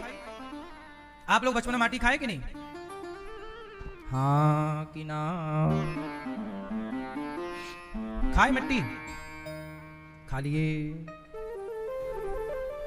आजकल के बच्चों को बेचारों को मिट्टी नहीं मिल रही। आजकल के बच्चे मिट्टी नहीं खाते, इसलिए मिट्टी से प्यार नहीं है। इसलिए मिट्टी से प्यार नहीं। पहले हम लोगों खेत में, गांव में रहते थे, मिट्टी दीवार, गांव में हमारे यहाँ क्या, घर में क्या थी ना, पहले ना सीमेंट का प्लास्टर नहीं होता था, पहले घरों की दीवारों में मिट्टी का प्लास्टर होता था। मिट्टी से छपाई होती थी। पुराने घरों में छपाई किसकी होती थी? प्लास्टर मिट्टी का, और उसमें चूना पोत दिया जाता था दीपावली में। तो बस वही निकाल निकाल के मिट्टी खाते रहे। और पहले के जमाने में जुड़ाई, ईंटों की चिनाई जो होती थी वो भी माटी से होती थी, आजकल सीमेंट से होती है, पहले मिट्टी से। तो दो ईंटों के बीच में जो मिट्टी थी वो निकाल के फिनिश कर लेते थे। घर भले गिर जाए पर मिट्टी गांव में छोटे छोटे बच्चे आज भी खड़े हो जाएंगे दीवार पकड़ कर, वो खाते रहेंगे। बोलो हाँ, मिट्टी को खाने पीने से, और ये हर बच्चे का स्वभाव है मिट्टी खाना। कोई भी छोटे बच्चे को आप छोड़ दीजिए वो माटी जरूर खाएगा। अब नहीं खाते तो अटैचमेंट है नहीं, इसलिए मिट्टी से प्यार होना चाहिए। अपनी मातृभूमि से, किससे प्यार होना चाहिए? अपनी मातृभूमि से प्यार होना चाहिए। बोलो भारत माता की। भारत से बहुत प्यार कीजिए। भारत की जो सेना है, हमारे इन जवान, ये भी बहुत अच्छा काम करते हैं। देश की सेना वंदनीय है। देश की सेना का शौर्य पराक्रम जितना गाया जाए उतना कम है। इनकी यही राष्ट्र भक्ति है, देश प्रेम ही भक्ति है। देश की जवानों से खूब आप लोग सम्मान की भावना रखा करिए। कहीं भी देश का सैनिक मिल जाए तो उसका सम्मान करना हम हर नागरिकों का धर्म है, क्योंकि सेना ही मुख्य भूमिका निभाती है। जब युद्ध हुआ अभी भारत पाकिस्तान का, तो कौन खड़ा हुआ सामने? सेना। कहीं का भी युद्ध हो तो सेना ही खड़ी है, इसलिए सेना मजबूत होनी चाहिए। और हमारे देश के प्रधानमंत्री जी मोदी जी सेना को खूब बलवान बना रहे हैं, खूब मजबूत कर रहे हैं, ये अच्छी बात है। अधिक से अधिक सेना को मजबूत करना चाहिए। सेना मजबूत है मतलब राष्ट्र मजबूत है, सेना कमजोर मतलब राष्ट्र कमजोर है, इसलिए सेना मजबूत होनी चाहिए। सही है गलत है? जवान और किसान दोनों मजबूत होने चाहिए। जय जवान। भगवान ने जगत के पालनहार को उन्होंने अपने पुत्र के रूप में पाया। कौन सा पुण्य किया? तब कहा कि यशोदा, अब जरा ध्यान से सुनो, मैया ओ मेरी प्यारी माँ, देखो हमारी बूढ़ी बूढ़ी मैया बेचारी मोबाइल की रोगी हो गई हैं। हाँ मैया खींच लो फोटो, ले लो ले लो ले लो, हाँ ले लो ले लो। हाँ मैया को आता है फोटो लेना, क्यों? फिर अपने जमाने की मास्टर है मैया। हाँ सबकी ले लो, घूम जाओ, सब आ जाएंगे। पब्लिक भी लो, हाँ लो लो, हाँ घूम मैया। अरे ऊपर मैया ले रही है पंखे की, ड्रोन की, ले लो ले लो ले लो। अब मैया बैठ जाओ, बुढ़ापे में सुन लो कथा, इससे अब गुजारा ना होगा आपका।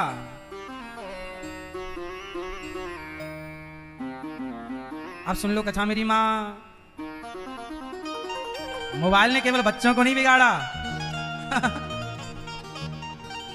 बूढ़ी बूढ़ी मैयाएं भी बिगड़ी हैं मोबाइल से।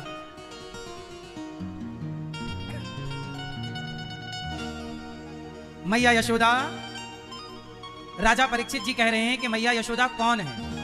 ये मैया पिछले जन्म में कौन है, जरा बताओ। यशोदा मैया कौन है पिछले जन्म की? अब सुनो कि मैया ने कौन सा पुण्य किया। हाँ तूने कौन से पुण्य किए मैया, हाँ तूने कौन से पुण्य किए मैया। हे मैया, तूने कौन से पुण्य किए मैया, जग का पालनहारा तेरा लाल बना।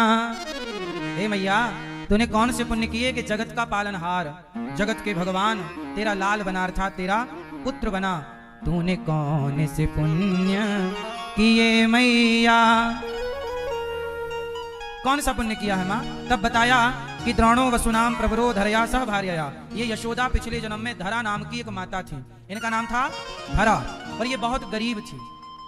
धरा नाम की एक स्त्री थी, वो रोज जंगल जाती, जंगल की सूखी लकड़ी इकट्ठी करती, वो लकड़ी बाजार में ले जाती, बाजार में बेच करके जो भी पैसा आता उस पैसे से वह कुछ राशन पानी लाती, दाल चावल सब्जी रोटी का हिसाब किताब, और कोई भी साधु संत आए सबको बड़े सम्मान से भोजन कराती। केवल साधु संतों की सेवा की करती गई, इसी में जवानी गुजार दी, पूरी जिंदगी इसी में लगा दी। अभी जवानी थी, बहुत छोटी उम्र से ये काम करती, सेवा, और सालों बीत गए, कई साल से सेवा। अब तो सारे नगर में क्षेत्र में हल्ला था कि कहीं भोजन मिले ना मिले, धरा के घर संतों को भोजन जरूर मिलेगा। एक दिन क्या हुआ कि धरा के यहाँ संत आए। उस समय धरा के यहाँ अन्न नहीं था, संत लोग एक चक्कर का खा के जा चुके हैं सुबह। अब दूसरी टोली आ गई दोपहर को। अब माता के पास तो एक ही टाइम का होता था, एक बार कोई संत आएंगे, 4 6 10 संतों को खिला पिला देंगे। अब एक बार संत खा के गए, फिर तुरंत उसी दिन 12-2 बजे संत आ गए। कहा भूख लगी है। माता धरा ने कहा कि आप स्नान करो, मैं आपकी व्यवस्था करती हूँ। माता के घर में कुछ भी नहीं था, तो बाजार में उधार मांगने चली गई कि बहन भैया थोड़ा पैसे उधार दे दो, हम लकड़ी बेच के आपका चुका देंगी, संत आ गए हैं, जरूरत है। सबने मना कर दिया, कोई पैसा ना मिला उसे। एक सेठ जी थे बहुत पैसे वाले, उनके पास गई धरा, आप जरा हमें मदद कीजिए, हमारे द्वार पर संत आए हैं, संत भूखे ना चले जाएं, आप थोड़ा पैसा दे दीजिए, हम आपका जल्दी चुका देंगे, पैसा आपका एक एक पाई पाई ब्याज सहित चुकाएंगे, आप दे दीजिए। 10 साधु आए हैं, भोजन करना है, उनको कराना है, थोड़ा दाल चावल सब्जी रोटी आ जाए, इतना पैसा दे दीजिए। वो आदमी बोला कि हम पैसे तो दे देंगे, पर बदले में तुम्हें कुछ देना पड़ेगा। माता धरा बोली मेरे पास कुछ है नहीं, होता तो मैं बेच ना देती, कोई सोना होता चांदी होती मैं बेच देती, कुछ नहीं है मेरे पास बर्तन भी नहीं है, मैं बर्तन भी मिट्टी वाली यूज करती हूँ। जो बर्तन थे वो भी एक बार ऐसा हुआ था तो बेचकर संतों की सेवा मैंने कर ली। अब वो व्यक्ति बोला कि सुनो, हमें तुमसे ना सोना ना चांदी ना बर्तन कुछ नहीं चाहिए, पर फिर भी तुम हमें कुछ दे सकती हो। माता धरा बोली कि अब क्या है, मेरे पास देने योग्य कुछ नहीं है। वह व्यक्ति नियत का खोटा था। उस व्यक्ति ने माता धरा को देखा, कहा तुम बहुत सुंदर हो, यदि तुम अपने स्तन हमें दे दो तो हम बदले में तुम्हें पैसा दे सकते हैं। माता धरा समझ गई कि ये चमड़ी का भूखा प्राणी है, ये विषय वासना में डूबा हुआ है। माता धरा बोली कि तू क्या चाहता है? बोले स्तन चाहता हूं। माता धरा समझ गई कि ये मेरा चरित्र चाहता है, पर क्या करती, मजबूरी ये थी कि संत लोग चले जाते, द्वार से भूखा कोई जाए पाप लगेगा। माता धरा ने सोचा कि ये चमड़ा मांग रहा है, शरीर ही तो मांग रहा है, शरीर का एक वह हिस्सा चमड़ा, इसे चमड़ी से प्रेम है। माता ने कहा स्तन ही चाहिए? बोला हाँ। माता ने अपने स्तनों को चाकू से काट दिया, वो काट करके उसके हथेली में रखा, ये रहे मेरे स्तन, तुझे मेरे स्तन चाहिए, ये रहे स्तन, ये काट कर दे दिया चाकू से। कहा कि अब देर ना करो, संत खड़े हैं, पैसे लिए। वो तो आदमी अवाक रह गया, वो तो समझ ही नहीं पाया मैं क्या करूं, कोई स्तन काट के कैसे दे सकता है। इन्होंने दे दिया, क्योंकि तेरी नियत में खोट था, माता धरा की नियत में खोट नहीं था।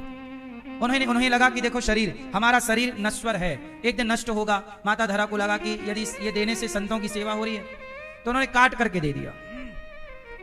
माता धरा वहां से गई, बाजार में सामान सामग्री खरीदी और संतों के लिए भोजन तैयार किया और भोजन संतों को परोसा। पर पूरी छाती कट चुकी थी, तो ना खून गिर रहा था, पूरी साड़ी भरी थी लहू से, रक्त से।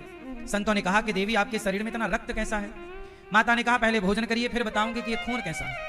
नहीं, पहले आप बताओ कि आपको ये ब्लड कहां से आया, खून कहां से आया, हम बाद में भोजन करेंगे। तब माता ने पूरी राम कहानी बताई कि आप द्वार पर आ गए थे, मेरे पास कुछ था नहीं, मैं चली गई बाजार में लेने, किसी ने मना कर दिया, कोई दिया नहीं। एक भले व्यक्ति मिले, उन्होंने कहा कि बदले में तुम्हें अपने स्तन देने पड़ेंगे, सो मैंने काट कर दे दिए। छाती ही मांगी सी थी, सो दे दिया। अब तो वो संत के रूप में भगवान आए थे परीक्षा लेने, संत से भगवान प्रकट हो गए। माता हम आपके ऋणी हो गए, आपने हमारे सेवा के लिए, संतों के लिए आपने अपने स्तन काट दिए, खून बहा दिया। माता हम ऋणी हो गए। सोचिए, जब आप कोई अन्नदान करते हैं, किसी की सेवा करते हैं, तो आपसे ऋणी कौन होता है? जब आप जीव मात्र की सेवा करते हैं तो ऋणी भगवान होते हैं। माता धरा से ऋणी भगवान हुए, बोले माता मैं आपकी सेवा का ऋणी हो गया, अगले जन्म में आपका बेटा बनकर आपने स्तन दान किए हैं, आपका दूध पी करके स्तनपान करके मैं ये ऋण चुकाऊंगा। वही धरा सेवा के बल पर यशोदा बनी और कृष्ण की प्राप्ति हुई। देखो, मतलब सेवा में इतनी बड़ी ताकत है कि सेवा तुम्हें भगवान की मां बना सकती है, भगवान का पिता बना सकती है। भगवान से भी बड़ा पद यदि मिल सकता है तो सेवा से मिल सकता है। इसलिए कन्हैया से भी बड़ा पद यशोदा का है या नहीं? कन्हैया की माता है। भगवान से भी बड़ा कोई हो सकता है ना, तो सेवक हो सकता है। इसलिए हनुमान जी सेवक हैं, इसलिए राम की जितनी पूजा नहीं है उससे ज्यादा पूजा हनुमान जी की है। बोलो हाँ कि ना? राम जी का उपवास साल में एक बार आता है, रामनवमी, हनुमान जी का हर हफ्ते मंगलवार। चलो बताओ, राम जी के मंदिर ज्यादा है भारत में कि हनुमान जी के? फिर कौन बड़ा? सेवक बड़ा। हनुमान जी कौन है? राम द्वारे तुम रखवारे, हम आपके द्वार के दास, सेवक। जो सेवा करेगा वो बड़ा होगा, लेकिन आजकल कोई सेवा नहीं करना चाहता। इसलिए आज हमने बताया ना आपको सब तरह से कि सेवा ना छोड़िए, सेवा जरूर कीजिए। इसलिए दास अनिरुद्ध ने सेवा को पकड़ रखा है।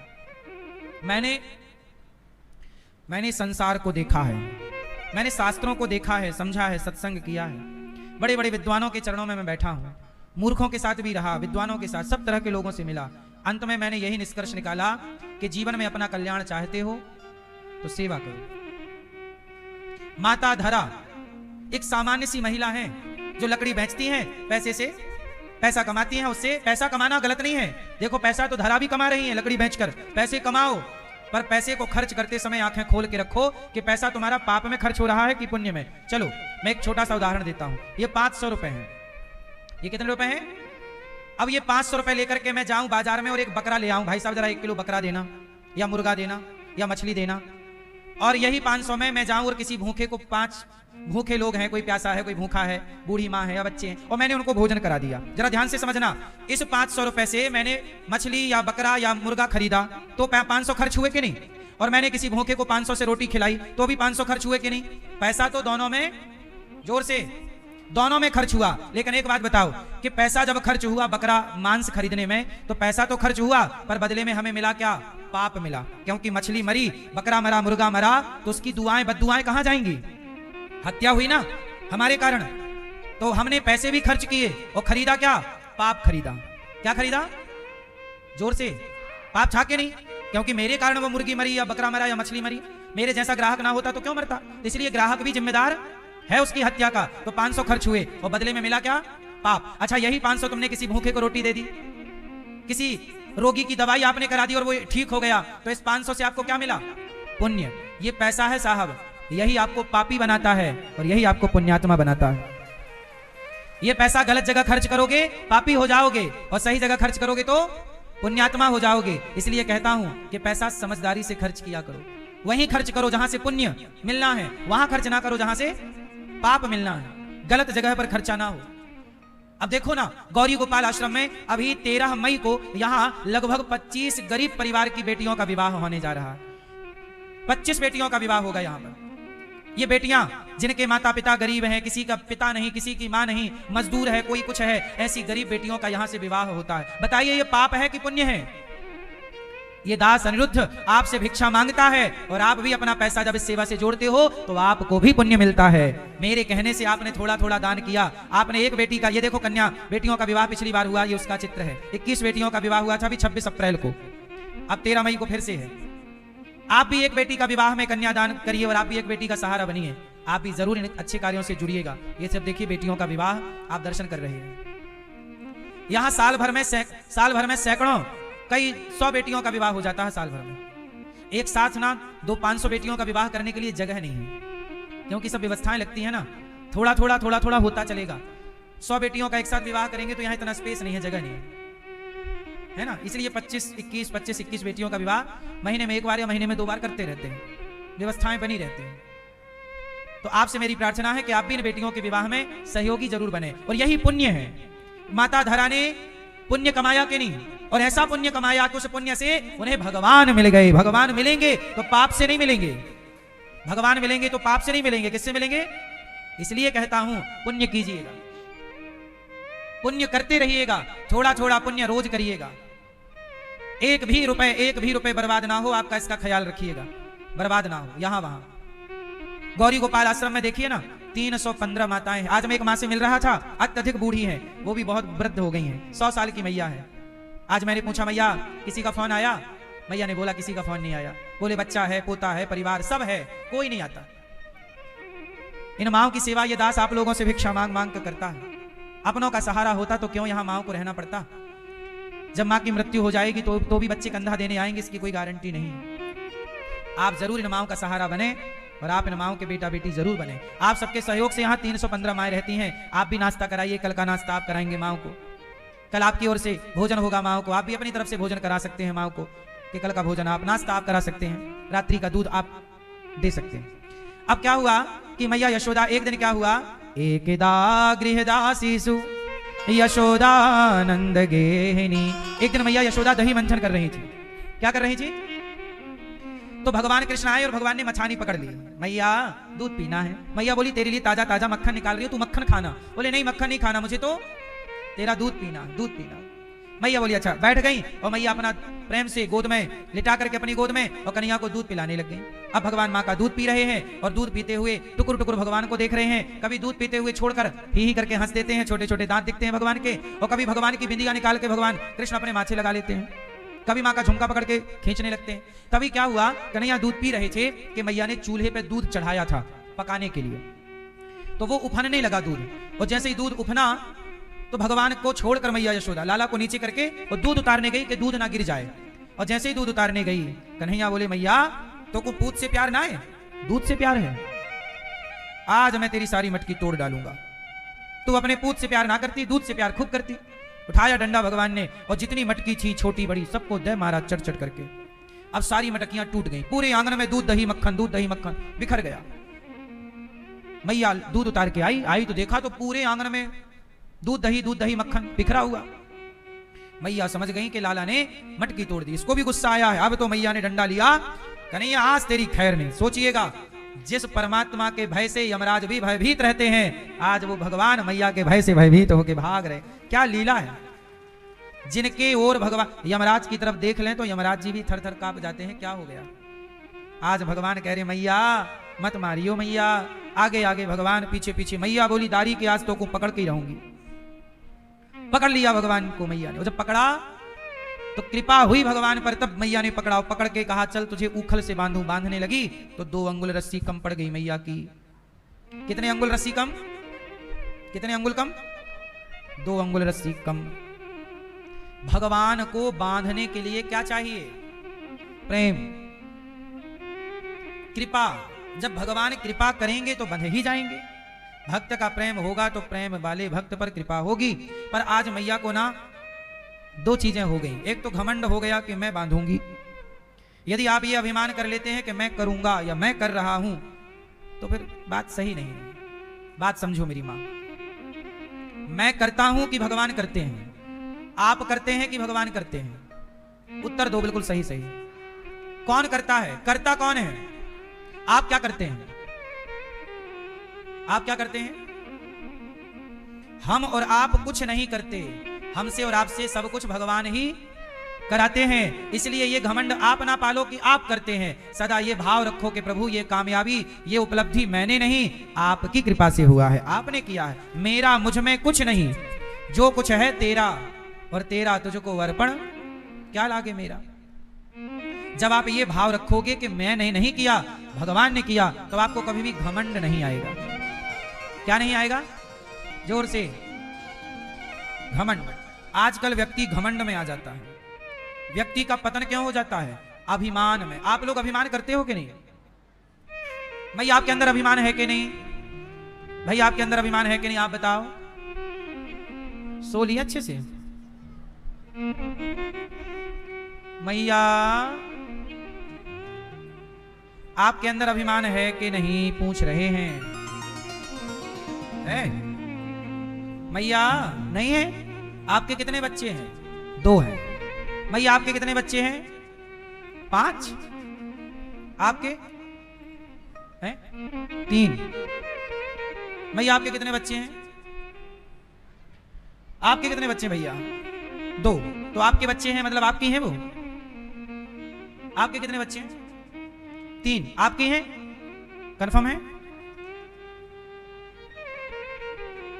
आपके कितने बच्चे हैं? 2। आपके हैं ना?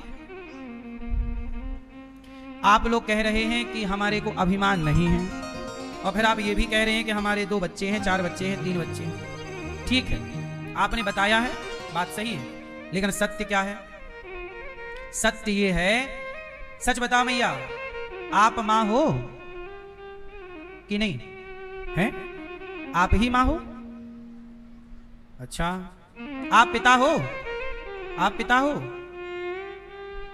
आपने ये घमंड पाल लिया है कि मैं मां हूं, मैं पिता हूं। ना तो मैं किसी का बाप हूं, पिता हूं, ना मैं किसी की मां हूं।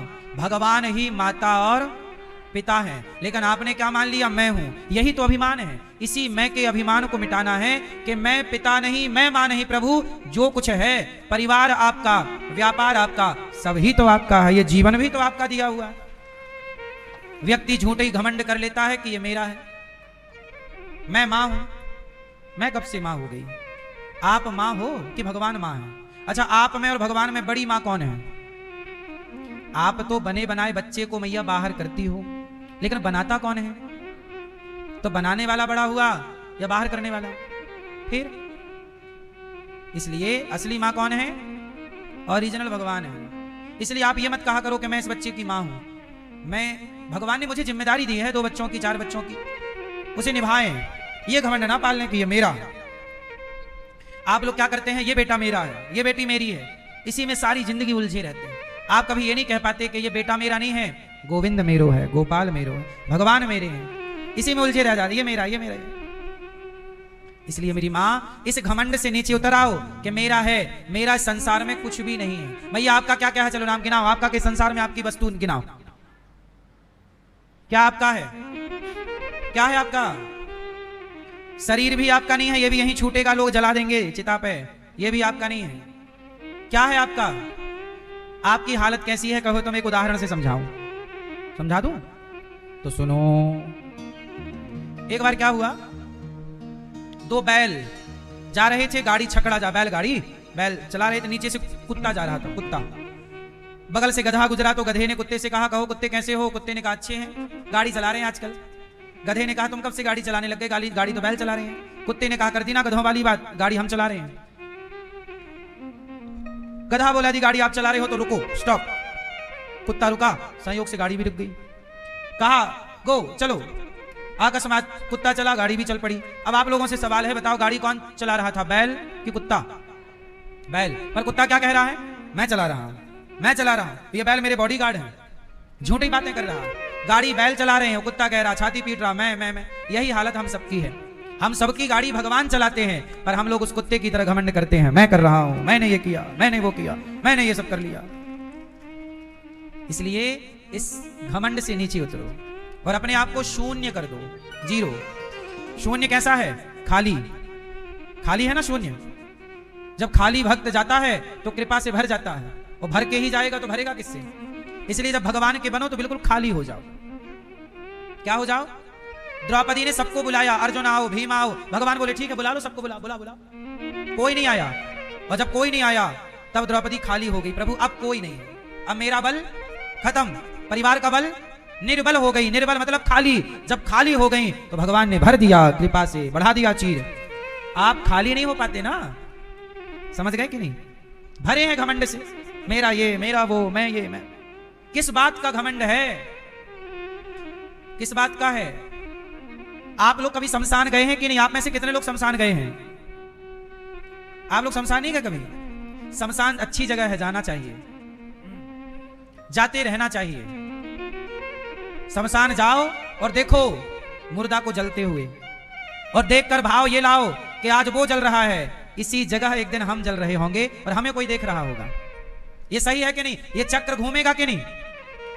साइकिल का पहिया, साइकिल का पहिया जो हिस्सा नीचे है, जब जरा सी साइकिल चलेगी तो यही पहिया, यही हिस्सा ऊपर आ जाएगा, और ऊपर का हिस्सा यही चक्र है। ऊपर वाला नीचे और नीचे वाला। आज चिता को जलता हुआ जो देख रहा है, एक दिन वो जलेगा और उसे कोई देखेगा। तो चिता को जरूर देखना चाहिए और इस घमंड को जला देना चाहिए चिता में कि मैं कुछ। जो लोग कहते थे मेरा ये, मेरा वो, मैं ये, जल गए, राख हो गए। 50 रुपया के घड़े में आ गई तुम्हारी पूरी राख। बोलो हाँ, पूरी राख कितने रुपया में आ गई घड़े में? 50 रुपए के घड़े में। लोग कह रहे हैं अस्थियां जा रही हैं। कल तक कहते थे फलाने जा रहे हैं, फलाने का रुतबा था, फलाने का देखो वर्चस्व था, आज अस्थियां बन गए कि नहीं? बोलो हाँ। कितने दिनों का है ये घमंड तुम्हारा? सदा ना रहा है, सदा ना रहेगा। जमाना किसी का, ये जमाना सदा सबका नहीं रहा, जमाना तो बदलता रहा है। किसी का जमाना, किसी का जमाना। लंका का राजा कभी रावण था तो विभीषण को लात मारता था, आज वही लंका का रावण जल गया और विभीषण राजा हो गए कि नहीं? समय कब किसको कहां पहुंचा दे कौन जानता है। इसलिए अहंकार ना करना, आप भी एक दिन मुट्ठी भर राख हो जाओगे। ये बात सही है या गलत है? आप में से कितने लोग एक दिन राख हो जाएंगे? कुछ लोग हाथ नहीं उठाए। हो जाओगे ना? राख ही हो जाना है तो फिर अभिमान किस बात का? इसलिए अभिमान का परित्याग करके एक सामान्य सा जीवन जियो और प्रेम से जो कुछ है वो मेरा मानकर नहीं, जो कुछ है प्रभु सब कुछ आपका है, इस भाव से जीवन जीना चाहिए। जब मैया ने इस अभिमान को मिटाया तो भगवान उखल से बंध गए और उखल को टेढ़ा किया, लेकर भगवान आगे चले। और यमलार्जुन के कुबेर के 2 पुत्र थे, नाम था नलकूबर मणिग्रीव। एक दिन ये सरोवर में नहा रहे थे कि नारद जी वहां से निकले, तो अप्सराओं के साथ नहा रहे थे। तो अप्सराओं ने देखा कि नारद जी जा रहे, तो निकलकर उन्होंने जल्दी से कपड़ा पहन लिया, पर ये दोनों बिल्कुल निर्वस्त्र खड़े रहे और नारद जी की ओर देखकर सम्मान की दृष्टि नहीं रखी। तब नारद जी ने शाप दे दिया, अरे बड़े बाप के बेटे हो के गलत आचरण करते हो, संत का अनादर करते हो, जाओ वृक्ष की तरह अकड़ के खड़े हो जाओ, पेड़ हो जाओ, चरणों में आके गिरे महाराज क्षमा कर दो, आप तो नारद जी हैं बड़े दयालु, गलती। तब नारद जी ने कहा ठीक है, तुम वृक्ष तो बनोगे पर नंद बाबा के आंगन के वृक्ष बनोगे, भगवान कृष्ण तुम्हारे बीच से उखल निकालेंगे और तुम्हारा उद्धार होगा। वही नलकूबर 2 वृक्ष बने, यमलार्जुन के वृक्ष दोनों के बीच से भगवान गए, हल्की सी ठोकर मारी और आज उन वृक्षों का उद्धार हुआ। और उन्होंने स्तुति की, उन्होंने वाणी गुणानुकथने श्रवणौ कथायाम हस्तौ च कर्म सुमनस्तव पादयोर्नः स्मृत्यां शिरस्तव निवासि जगत् प्रणामे दृष्टिः सतां दर्शनेस्तु भवत्तनूनाम्। चरणों में गिर पड़े, हे प्रभु मेरी वाणी आपका गुणगान गाती रहे, मेरे कान सदा आपकी कथा सुनते रहे। भगवान ने उनका उद्धार किया और एक बार ब्रह्मा जी का मोह भंग भगवान ने कर दिया। एक बार किसका मोह भंग किया? एक बार ब्रह्मा जी को डाउट हुआ कि ये कृष्ण कन्हैया ये भगवान है कि नहीं, तो परीक्षा लेने आए और भगवान के ग्वाल वालों का और गैया मैया का अपहरण कर लिया था ब्रह्मा जी ने। तब भगवान स्वयं ग्वाल वाला गैया मैया बनकर लीला चालू रखे और ब्रह्मा जी के अभिमान को मिटाया। ब्रह्मा जी शरण में आए, जब राधा जी से भगवान कृष्ण का ब्रह्मा जी ने विवाह कराया भांडीर वट में, तब भगवान ने क्षमा किया ब्रह्मा जी को। राधा जी का भगवान कृष्ण से विवाह हुआ है कि नहीं हुआ? हुआ है। कुछ लोग कहते हैं नहीं हुआ, अब तुम सुनते नहीं, समझते नहीं, सत्संग नहीं करते तो क्या जानो। अभी 84 कोस की परिक्रमा होगी, कार्तिक के माह में हम आपको ले चलेंगे, जिनको भी चलना है नाम लिखा लीजिएगा। कार्तिक में परिक्रमा होगी तो आप चलिएगा, हम आपको दिखाएंगे जहां भगवान कृष्ण का विवाह, भगवान कृष्ण की सारी वह स्थली